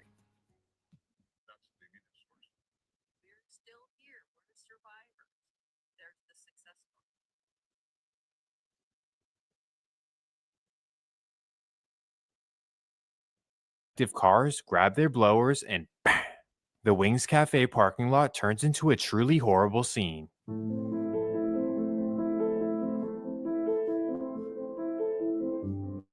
According to police, 2 of the victims were Crip members and the other was a bystander. Despite the incident being brazen, police still had no suspects in mind. This is until the police department got a very strange call on December 14th. What could this be? For whatever reason, Vertuis ordered Derek Taylor to report his .357 Magnum as stolen and missing. For context, this is the one that Vertuis used at the Wings Cafe. And even though he knew this was a dumb decision, Derek Taylor had no choice but to do it. Hello, this is the Bibb County Sheriff Department. How can I help you? I'd like to report a missing blower. Okay, sir. Can I have the make, model, and serial number? Yeah, just give me 1 second. Hey, Vertuis, get over here. Bro, you know the make, model, and serial number? Come on, give me that. Yeah, bro, let me write it down for you real quick. Hello, Miss Officer. I've got it now. It's... Okay, sir. Thank you. And do you know when it went missing? Hey, Vertuis, she asked me when it went missing. What do you want me to say? Just tell her it went missing before the shooting. Okay, ma'am. It went missing before the... It went missing before December 12th. That's all I know. Okay, sir. I'll put that in the system. Thank you. When the department looked up the serial number, they matched it to Vertuis' wall. And just like that, he made himself the prime suspect in the Wings Cafe incident. Bro, what? What were you thinking? And after a very short investigation, everyone involved was arrested. In the end, all 4 gangster disciples were sentenced to life in prison. This was one of the largest cases in Macon history, and unfortunately, it had secondary consequences. Macon Bibb commissioners are now looking into revoking the nightclub owner's liquor license. And just like that, the owner lost his business and the Wings Cafe is now abandoned.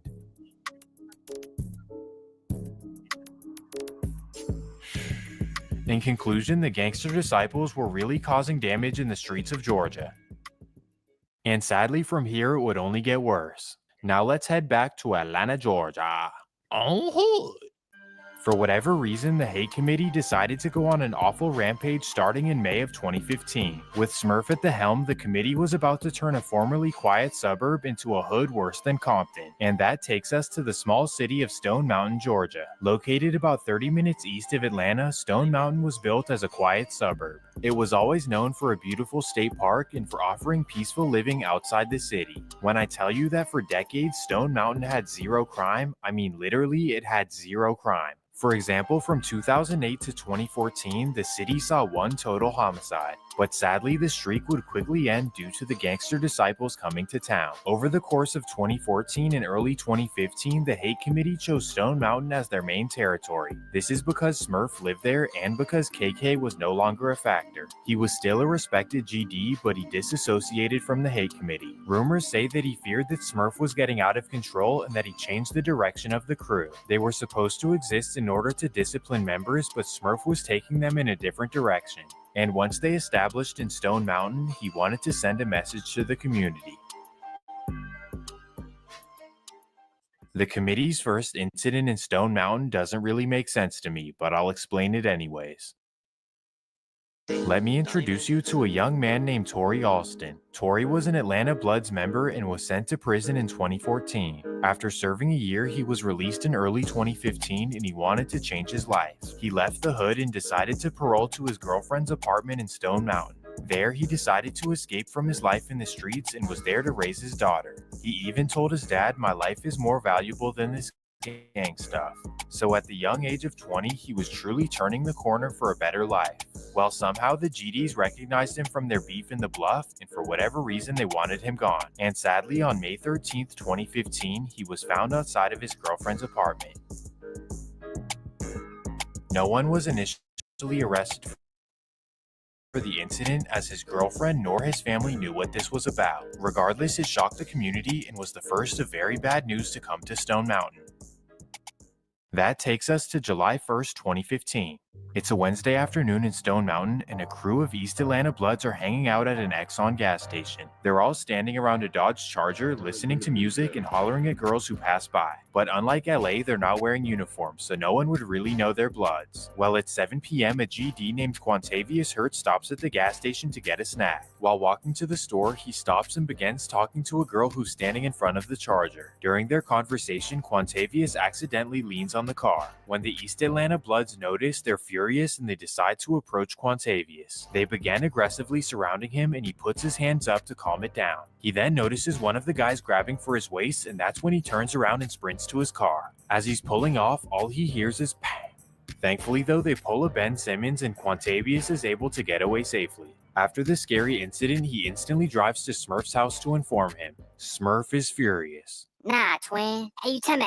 He instantly hands him a ski mask, gloves, and a blower and tells him to drive back to the gas station. He then tells him to do something or else you're making the committee look bad. So at 8:15, Quantavious returns to the gas station hoping the men are still outside. But when he arrives, it's completely empty. So then he figures, I might as well go in the store to get the snack I wanted earlier. So he walks in the store, and there he sees a random man named DeMarco Franklin. For whatever reason, he thinks that it's one of the guys from earlier, and that's when he makes an irrational decision. Quantavious drives straight to Smurf's house, takes a bath, and throws away his gloves and mask. When Smurf gets home, Quantavious tells him that he caught the guy who targeted him and to check the news. Smurf responded by saying, "You did what you were supposed to do." But in the coming days, Quantavious would realize that DeMarco Franklin had nothing to do with the earlier incident. He was just a random guy from the neighborhood who had come in to get a snack. DeMarco had chosen to live in this suburban area in order to give his son a better environment, just to sadly run into this nonsense. Due to the GDs, Stone Mountain was no longer safe, and sadly, more would come just 2 days later. After the gas station incident, Smurf received news that made him even more angry. He received news that GDs from North Carolina were temporarily setting up shop in Stone Mountain. Particularly, he heard that they were trapping out of the Stone Mountain Inn. For whatever reason, he felt like they were invading his territory without checking in. Now, because the committee was only supposed to be an enforcement crew, the North Carolina GDs had no reason to check in. That's like having a Delta flight and then going to United to check your bags. That was a terrible example, forget that, but you know what I'm trying to say. Regardless of the fact that the North Carolina GDs didn't break the rules, Smurf was still upset and he wanted to send a message. July 3rd, 2015, 5 p.m. Smurf and 2 committee members drive to the Stone Mountain Inn looking for 2 particular North Carolina GDs. First is a reputed plug named Zay, and second is his right-hand man, E Thugga. Well, when Smurf and his members arrive at the inn, they spot Zay and E Thugga posted on the corner. Instantly, committee member Joseph Broxton says let's hop out and rob them, but Smurf sees a police car across the street and he calls it off. So Smurf drives back to his house and orders the 2 members to slide back later. These would be 3 young members named Lil Joe, Island, and Young Drake. Like I said, 3 young members willing to crash out at any moment.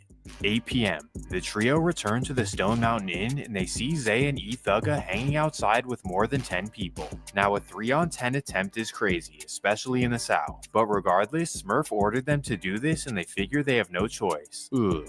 They know this is a bad idea, so they actually come up with a second plan. They decide to hop out of the car and approach the carriage.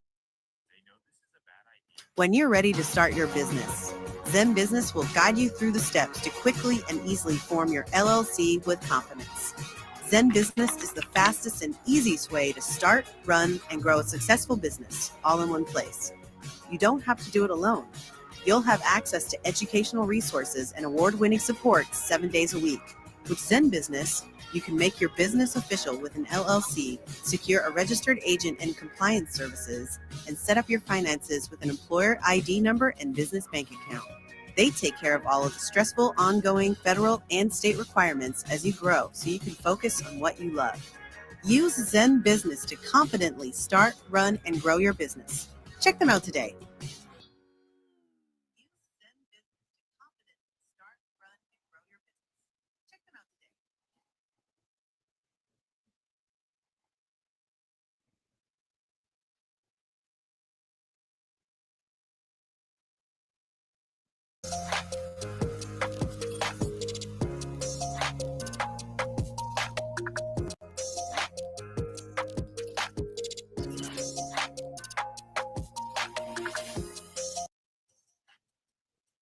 Carolina GDs in a respectful manner.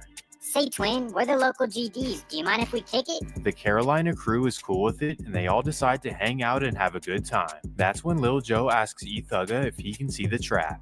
Well, E-Thugga thinks nothing of it, and the Carolina crew take them to their hotel room. Then boom, out of nowhere, all 3 committee members whip out. They tell them to hand over everything, but the Carolina GDs are not going for it. Sadly, the committee make a terrible decision. 24-year-old Edward Chadman, also known as E-Thugga, would not make it. Committee member Drake was also placed into a coma. Somehow though, Lil Joe and Island were able to get away untouched and they drove back to Smurf's apartment. When the Gangster Disciple organization found out about the incident, they were absolutely pissed. Specifically, Alonzo Walton and OG KK were not happy about what Smurf had going on in Stone Mountain. Smurf knew that he messed up, and for that reason he needed to find a scapegoat. So essentially he decided to blame it on all of the GD members who didn't volunteer to go on the recent mission. The idea was that if more members had tagged along, the night would have gone more smoothly. As a result, he put a green light on every GD member in the Stone Mountain area except for Lil Joe, Island, and Quantavious Hurd. And as you know, the Chief Enforcer sadly has the power to do this. This was really bad news for Stone Mountain. And that takes us to July 30th, 2015, 1:45 a.m. Lil Joe arrives at Smurf's house in a BMW M5 that he just stole in Atlanta. So Smurf tells Island to get in the car and for the duo to go on some missions. He hands them a bunch of tools and tells them to go out and find any GD members. So the duo head over to Central Drive where they know they can find some members. Central Drive is essentially a street that has a bunch of apartment complexes on both sides. Well, at 2 a.m., Lil Joe pulls into the first complex he sees, the Hairston Wood Apartments. As he's driving around the complex, he notices a man sitting in his car blasting music. So Lil Joe stops his car and gets out to approach the man. He aggressively approaches the car with his hand on his waist, and the man in the car notices quickly. So he jumps out of his car and sprints over to his apartment. Sadly, this is when Lil Joe makes an irrational decision. Thankfully, the man makes it inside safely and Lil Joe drives away. After doing this, he quickly drives to a nearby city to lay low. Particularly, he heads up Highway 78 to the suburban Gwinnett County. Here they know that they won't find any GDs, so instead they look for easy licks. At 6:15 a.m., they run out of gas and stop at the gas station on New Hope Road. So Lil Joe pumps his gas while Island walks to the store. As he's approaching the store, he notices a red pickup truck that's running with no one inside. So he quickly walks back to Lil Joe to share his idea. The BMW is hot. Let's go ahead and take the pickup truck. So the duo walk up to the truck and quickly open the door. There, a man named Oliver Campbell plops up and says, "Hey." For whatever reason, this prompts Lil Joe to make a terrible decision. Oliver was simply a hardworking man who was sitting in his truck before work. Sadly, he didn't deserve this in a million years. Well, directly after doing this, Lil Joe and Island drove straight back to Smurf's apartment. Smurf tells them to take a nap and go back outside when they've woken up. The duo get up at 9 p.m., hop in the BMW, and head straight back to Central Drive. At 9:15, they pull into the East Ponce Apartments, the most upscale in the community. They don't know any GDs who live there, but they figure they'll give it a chance. As they're driving around the complex, they notice a man sitting on his patio looking at his phone. For whatever reason, they assume he's a GD, and they both hop out of the car. Sadly, they make a terrible decision.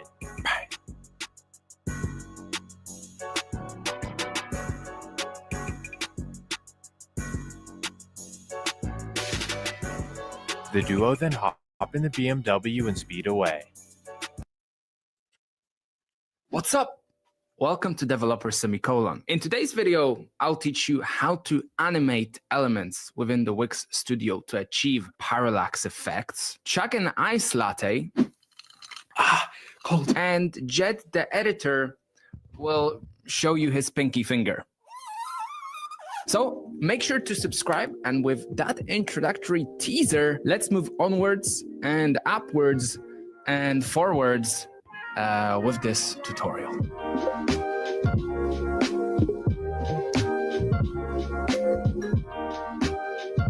right, folks. So the first thing you want to do is navigate to wix.com/studio, and you'll be presented with this page. And realistically, all you have to do is just click Start Creating. And that's exactly what we're going to do now. Now, what you have to do is just navigate to Sites, which is on the left-hand panel.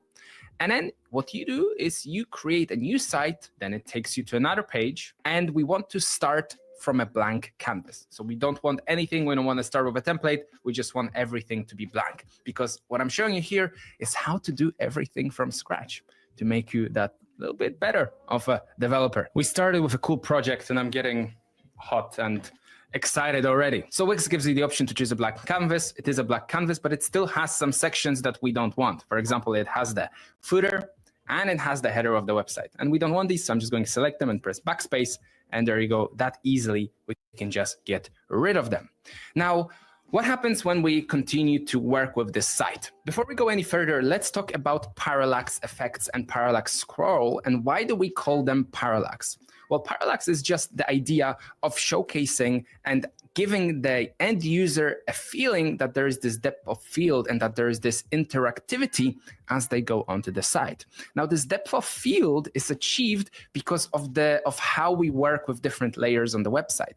And some layers that feel further away, some layers that feel in your face, and because they have different speeds at which they move, or they have different ways of being triggered, for example, on mouse move, or for example, on scroll, well, therefore, that gives us the impression that these layers are moving on top of each other, and therefore giving us this kind of immersive experience as we land on the web pages that do have this parallax effect. So the first thing that we need to do is actually set up our web page. Now here we're working with a basic section. And first of all, I have this responsive behavior tab here, and I want to scale this image. Well, realistically, I don't want to scale it, but I want to fix it to the screen, meaning that we're fixing it to the width and the height of the screen that we're working with. Now, the next thing that we want to do is maybe make it a little bit bigger. So I'm just going to scale it down just so we can work with a little bit more space. And then on the right, you can see that we have this background option as part of the section. And in this background option, we have the ability to add an image or video. Now, we could make this be a static image, but I think if we make it a video, it's going to be much more immersive, and that's exactly what we want to achieve. So I'm going to add an image or video, and then as I scroll through the videos, I'll be able to see a rolling ball. This is the one I want, so I'm just going to select it and change the background. And what you'll see is that it automatically fits to the background. And as part of this, if I actually view it and preview it, you'll notice that there is this ball that is actually spinning around and moving in the background. So that's the kind of effect that we want to finally achieve. However, I don't like the color of it. It's too bright. It doesn't work. So we're going to change the color of the actual background design to black. So we're going to make it dark. And we're going to reduce its opacity to, let's say, something like 30%. And this is an effect I'm much more satisfied with, because now it actually looks like it's very dark and we can put content on top of it. So the content that's the layer above actually starts to pop. So the next thing that we need to do is we actually want to deal with the different layers. And how do we deal with the different layers? Well, first of all, we go to the left-hand panel to add elements. We go to quick add, and we want to add a container. Now, a container is going to contain some items that we're going to add. For example, media in this case. And I'm going to add a media, and I'm going to go to transparent videos this time. And Wix gives you this fantastic selection of these pre-made, really cool 3D models that have a transparent background that you can use on your websites to really elevate the design. And you can see all of these are animated. So realistically, you have so much flexibility to create something very, very cool. Now, I found this previously, this really cool element, which was like a rock. So there is a rock right here, or it's called the air element, and that's the one I'm going to add to my page. And as you can see, this element is already added, and we're going to make it bigger. So let's just stretch this out. And I'm going to have it hovering right here in the bottom right corner of the screen. Now, of course, in this case, it has a background. So we're going to remove all of this background to make this image transparent. And then if we go ahead and we play this image, you'll see that we have this cool air object floating. We have the ball moving. But realistically, when I'm moving my mouse on the screen, nothing happens. So what can we do to make something become much more exciting and fun? Well, first of all, we can select this video, and we can go into our animations and effects, and we can go to mouse effects, and we can add a mouse effect. And in this case, as soon as I, for example, move my mouse, I want this image to tilt, right? So now when I go back to the video, as I'm moving it, oh, you probably can't see it, but it's actually tilting. It's like might not be the best effect because it's actually moving. So let's change this tilt to maybe be airy. So let's change that. Let's look at the visualization. As you can see, as I'm moving my mouse, it's moving the element object a little bit. So now I added this shape, but it's not giving me the depth of field that I want. And what can we do here? Well, this is where Wix Studio becomes extremely magical for developers, because this is not just a drag and drop tool. You have all the developer features that you might want in the world. And let me show you this really, really cool trick.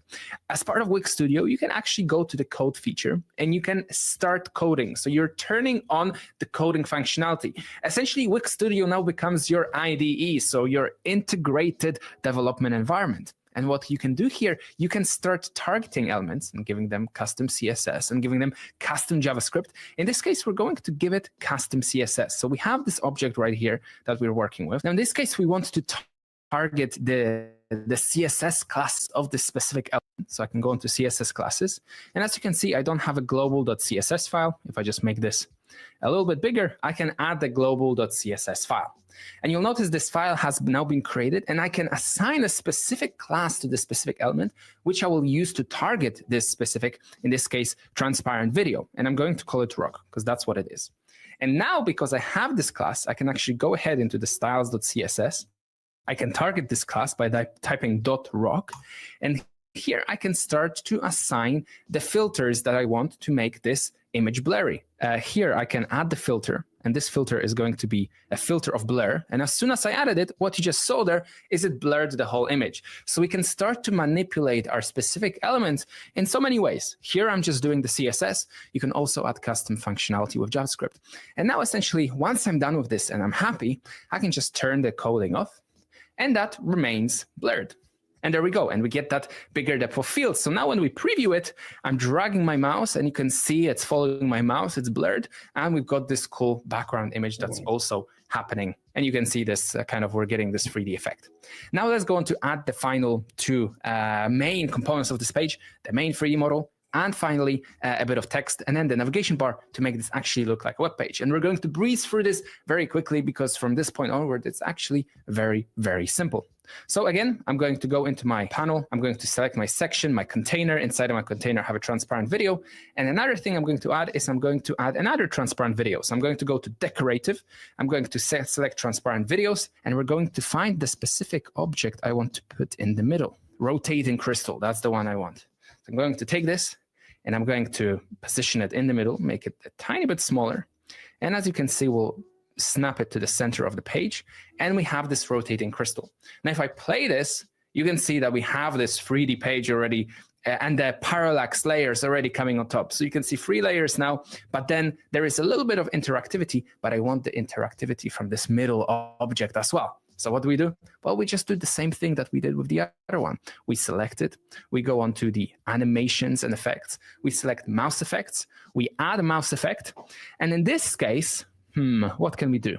Well, let's have it track 3D. So every time I move my object, it's going to swivel on its 3D axis and track my mouse movement. So now when I move it, there you go, look at that. And it's repositioning, and it's essentially swiveling on its axis to stretch it from the sides that my mouse ends up on. So now we're getting more of this interactive website, which is amazing. How do we make it seem more like a website? Well, let's add some text. And that's also very easy to do. Add elements, quick add a title, and let's type in something cool. Imagination with a full stop. You can't see this, but I'm going to change its color. Let's make it like a nice pop of green. Let's actually make it much bigger as well. So let's scale this image and let's scale the container that it sits in, like so. There we go. Let's stretch it to the side. And the cool thing here is that even though I can make it bigger, also we can actually start to play around with its rotation as well. And the Wix Studio gives you this option to make and change the orientation to make the text vertical. Now it just changes the text to vertical, but realistically what I want is I also want to turn it by just flipping the image essentially right the way around. All right. Amazing. So we have our imagination. I can see that our page has scaled now. And then one thing we also want to add to this imagination text is that we also want to add a little bit of, I guess, mouse control. In the same way, we can go on to animations and effects, go on, for example, mouse effects, add a mouse effect, and maybe we can have it resize a little as we move it around. So now as our page, as we load it, you can see that as I move my mouse and the further I move it, it goes smaller. The closer I move it, it gets bigger. So we have our parallax set up. We have our layers. We have our piece of text. Now, realistically, to make this design actually look like a website, we need to add the top navigation bar. So let's do that. Cold. Just click on the plus sign, quick add a container. Now we have this container, but we want to stretch it for the whole width of the page. Well, on the right-hand side here, you have the size. And if you click the three dots, you can turn on the advanced settings. And as part of these advanced settings, now you have the width property that you can change. And I'm going to set that to 100. And as you can see, that automatically scales the width of the whole page. So if I just try and drag this along, like so, then we have it in the page, and we can just scale this height down to what we want the navigation to be, and we can remove the background and to make it invisible. Now I'm going to leave the background for now because we're going to add two things. We're going to add the little logo, and we're going to add a cute little icon that's going to serve as the hamburger that's going to supposedly open up the menu when we actually have this page working with a menu. Now, in order to add a menu, I can add media, and I can upload media. And as part of this, I can drag some images from my Finder, drag the white icon into here. And here we have this white icon, and I'm going to add it to the page. Now, this icon is huge. So what I'm just going to do is I'm going to select a fixed width for it. So it just scales down, and we can just take it down even smaller. So it actually looks like a hamburger icon. The other thing is I'm going to add a little bit of text. So I'm going to add some text. And I'm going to call it dev. A full stop. That's going to be the name of our website. And I'm going to change its color. We're going to make it white-ish like this. And now the final step is just to reduce the opacity of the background. And if we look into actually previewing our site, well, you can see that it now actually looks like a website. We can scroll our image. We get this interactive parallax effect, and it's just fun and playful. And obviously you can add more information. And as you scroll, you can do much more fun things. In general, this video is supposed to portray how simple it is to you to do things that would normally take ages and would be extremely complicated. Before you leave, I have another really cool thing to tell you about. Not only that subscribing to this channel will proportionally increase your programming skills in comparison to your clout. Wait, is clout the 2024 word currently? Not only that, there is a hackathon that you can currently participate in. Now, Wix Studio teamed up with Merge and their awesome Discord community, who is giving out $20,000 in prizes. Now, if you want to participate, you need to build a website using Wix blocks or design a Wix Studio template. You'll get hands-on experience with professional tools, explore Wix's developer mode for maximum design flexibility, and best of all, you can monetize your templates for some extra cash. Well, can it be any better than that? Well, I don't think so. So you should definitely do that, and I encourage you to do so. Links are in the description if you want to read more about it. And for now, I'll see you in the Merge community, and also I'll see you in the next video.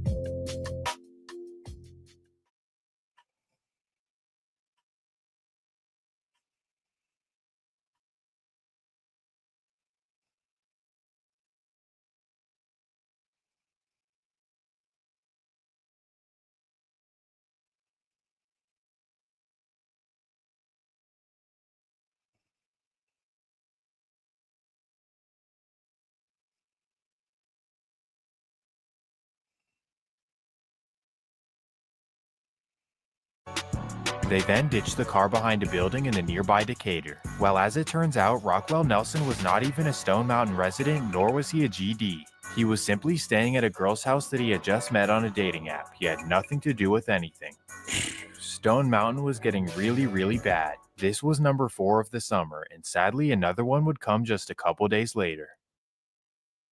Smurf got word that a member named Robert Rampage Dixon had stolen money from a fellow committee member.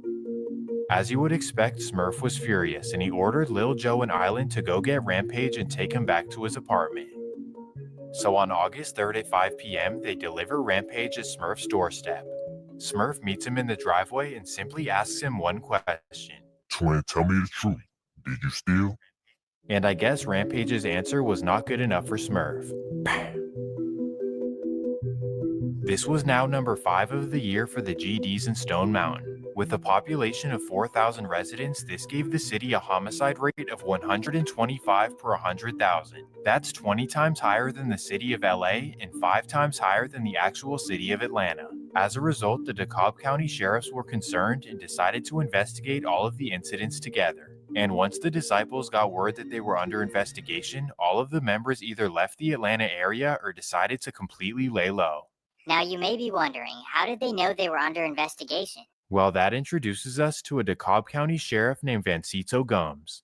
Vancito was a respected Army veteran who came back from service with 2 plans. The first was to follow his father's footsteps and become a DeKalb County sheriff. And the second, well, that was to join the Gangster Disciples. Well, believe it or not, both of his wishes came true at the same time. The GDs accepted him and he actually became Kevin Clayton's right-hand man. He was truly a full-fledged GD member while being a police officer. And this is why the Atlanta Gangster Disciples were always one step ahead of investigations. Alonzo Walton and OGKK were truly smart leaders, and that's why they were never going to get caught. OGKK was even holding community events and was speaking out against the violence in his community. I done seen I done been around the robberies. I done been around kidnappings and everything that you can imagine. It was back in February when I first introduced you to Kevin Clayton, better known as KK. I told you that once a prominent leader in the Gangsta Disciples, Clayton claimed that he had turned his life around. A lot of these guys do look at you and say, you've been there and you've been in places that they can't even imagine, I imagine. Yeah, I done been there. Like you say, I done been on both sides. Like I say, I came up playing football and baseball, athletic side. You know, my mom and dad, they kept me in the sports growing up. But as I got older, I ventured off and started doing my own thing. That's when I got into the and I got into the gang life. Recruit to go, you know what I mean? You recruit to better the community. And I started the organization reaching out to some of the blood members, the OG Crip members, and the OG GD members that I knew. And we brought it together. I met KK and the BCF crew at Rock of Ages Lutheran Church on Memorial Drive, where young men in his organization serve meals to the homeless every Wednesday. You got a lot of young guys here. It's a good thing. Yeah. That's the best thing. That's the best thing. Why? Because me being the OG, they listen. KK knew that the way he was moving and his image were preventing him from ever being investigated. Or at least that's what he thought. But Smurf, on the other hand, well, he was ruining everything for everyone. He and his committee members were moving extremely sloppy, and it was only a matter of time before police figured it out. But in classic Atlanta fashion, police only figured it out once an informant came to the table. In September of 2015, a regional leader named Markel White was caught burning his house down. His idea was to collect the insurance money, but police were all over this. So essentially, Markel White was facing a lot of time in prison unless he gave up some names. Man, I don't want to go to jail, so I'll give you everything. And when I say everything, I mean everything. I'll tell you literally everything the GDs have done since the very start. Ooh, you want something juicy? Let me tell you about how the GDs extorted Rick Ross. Ooh, how about how one of your officers is actually a GD? Ooh, how about how that community leader who was on the news is still a criminal? So it pretty much went like that, and that's how the entire Gangster Disciple organization was taken down in Georgia. On April 27, 2016, 48 Gangster Disciples were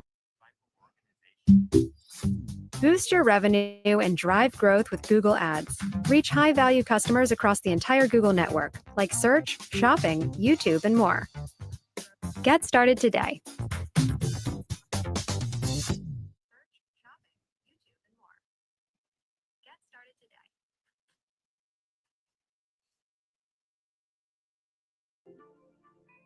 Every day, hundreds of new businesses open their doors. And every day, hundreds of business owners look for ways to grow. Whether you're attempting to score your first government contract, get your product in a big box retailer, or get your app in the Apple Store, getting a Dun & Bradstreet DUNS number is one of the first steps in opening new opportunities for your business. When you get a DUNS number, you establish your live business identity in the Dun & Bradstreet Data Cloud, and you start building your business credit. With a strong business credit file, you can help demonstrate your credibility to other customers, partners, and prospects, and get help with financing or a loan, which can help keep your doors open for many years to come.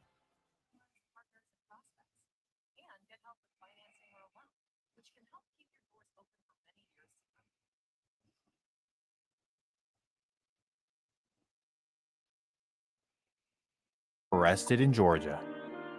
And the news station that interviewed KK was really not happy. They felt betrayed and were embarrassed of the image that they painted of KK. Well, new at 11, a story you'll see only here. Yesterday's multi-state gang takedown resulted in dozens of arrests, but one in particular caught my attention. Kevin Clayton, he's also known as KK on the streets of DeKalb County. He told me just months ago that he had left the street life behind. Federal indictment, it disagrees. Just one station with the new developments tonight. According to this 55-page indictment, the feds say that KK never left the gang life. They operate in a very complex network. KK is one of 32 people indicted Wednesday in federal court.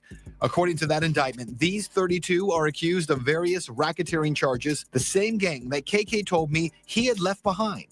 Instead, he claimed to have started BCF, Better Communities and Families, 3 years ago. It was all to empower former and current gang members to get on a straight path. As part of the indictment, Britt Johnson with the FBI in Atlanta says that while Gangsta Disciple members like KK were serving the community, they were simultaneously victimizing it. This investigation has shown that members of the Gangsta Disciples who were involved in community-based activities such as feeding the homeless, Stop the Violence rallies, and community fundraisers are simultaneously involved in violent criminal activities. That the Gangsta Disciples had infiltrated police departments and the parole office.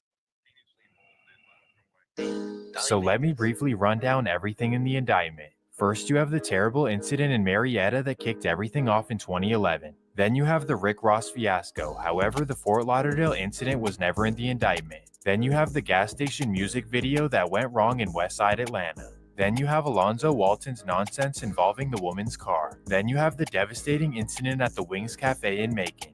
Then you have the uncalled for targeting of Tori Alston in Stone Mountain. Then you have everything involving Smurf, Quantavious, Lil Joe, and Island. All of this terrible nonsense in under 4 years. This just goes to show that Atlanta and its surrounding areas are truly no joke. But on the bright side, the police and district attorneys do their best job to put people away for a long, long time. And in this case, pretty much everyone in the indictment got over 15 years in prison. Even Officer Vancito Gums got 15 hard years. A former DeKalb County police officer convicted of racketeering along with 4 other members of the Gangster Disciples. Federal prosecutors say Vancito Gums would tip off the gang to police activity, and then he bragged about being a hitman while on the police force. He was arrested after resigning from the department. Law enforcement say that the gang has a long history of recruiting officers to help do their dirty work. Man. Hopefully this was the end of the GDs in Atlanta, but you really never know. And this is yet another reminder that this kind of life leads to absolutely nothing but terrible negativity. Nothing good ever comes from this kind of life, and if you haven't learned it by now, then you just don't want to hear it. Like while Rick Ross is living happy in his giant mansion, these guys are all living in a 6x9 cell. The guys like OG, KK, and Smurf who used to boss everyone around, well, those guys are now told when they can eat, when they can sleep, and when they can take a shower. But in my opinion, the worst part about this story is what they did to the city of Stone Mountain. After the GDs were taken down, another crew would pop up in the same city, and these guys were pretty wild too. And if you want to see that, go watch my previous video. So if my video hasn't taught you anything, please let it tell you to never move to Stone Mountain. Don't let the suburban and good looks fool you. That place is the trenches. And on that note, I hope you guys enjoyed the video, and if you did, please make sure to leave a like and subscribe if you're new. Also, let me know what kind of video you want to see next. Peace!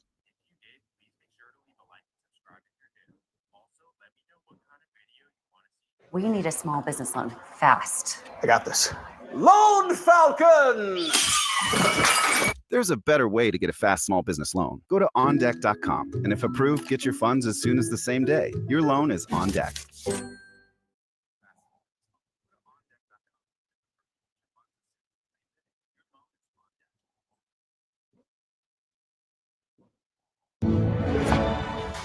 Don't miss any live NBA action with YouTube TV. Sign up and get $23 off per month your first 3 months and watch even more games with NBA League Pass all season long.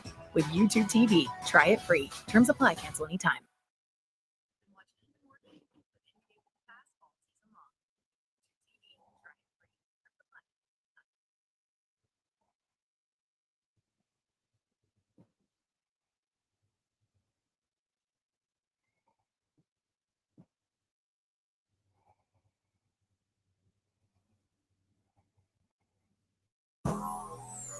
What's up, everybody?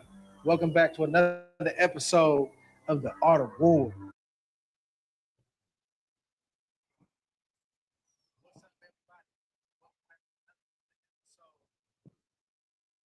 And today, I'm excited about my guest today. This man really needs no introduction. He should be considered the '88 Olympic gold medalist from Seoul, Korea. He's a 9-time world champion, 4 different weight classes. He became the first former middleweight champion to become heavyweight champion in the last 106 years. He's a first ballot Hall of Famer. For over 10 years straight, he was the baddest man throwing down. At one point, he was named Fighter of the Decade. Some call him Roy, others call him Captain Hook. On a bad day, you might get RJ. He's the king of Pensacola. I want to welcome to the show my brother, my mentor, Roy Jones Jr. Thank you, brother. Man, I appreciate you. I can't even say opening up your home, man. Just opening up the property. Yeah, man. And allowing me to come spend some time with you. I told you this yesterday, man. I have a little bit of regret because I feel like I should have reached out sooner. You know, we had a business relationship, but you know, you always told me anytime you need me, you know, you can reach out. And it's tough sometimes because I'm a person that really don't like bothering people. And I know how busy I am, and I know other people are busy as well. So that's part of the reason. Other reason, Roy, is that sometimes you don't want to meet your heroes, man. Yeah. Sometimes they're not who you thought they were. And I haven't really met anybody that I saw from a distance and hoped they were one way and they turned out that way. But I appreciate you being that and more to me and many other young fighters, man. So I first just want to thank you. Thank you, brother. Just for the opportunity. Man, I'm here in Pensacola, man, and you know, we've been in the gym. You know, I've been around the fighters. I put them boxing shoes on, man. I felt, you know, something happened. It brought you back. I started sizing them up. I said, man, come on, let's get in here. I went probably about 5-6 rounds. Sure did. 6 long rounds, like 5-minute rounds. Yeah, I'm looking at the clock, you know. Man, I want to go back to the very beginning. You know, your story is very, very well publicized. You talked about a lot of different things, but not on this platform. Right. And I want to give this platform an opportunity to really understand who Roy Jones Jr. is. Take me back to your early years in Pensacola. I don't know if this is true, but I read a quote from your father that said that boxing wasn't his idea. How did you get into the sport? It may not have been his idea, but he watched boxing a lot. And actually, at the time he was watching boxing, he actually was boxing. But I didn't know it. So he kept it away from me. I never knew he boxed. All right, my dad fought Marvin Hagler.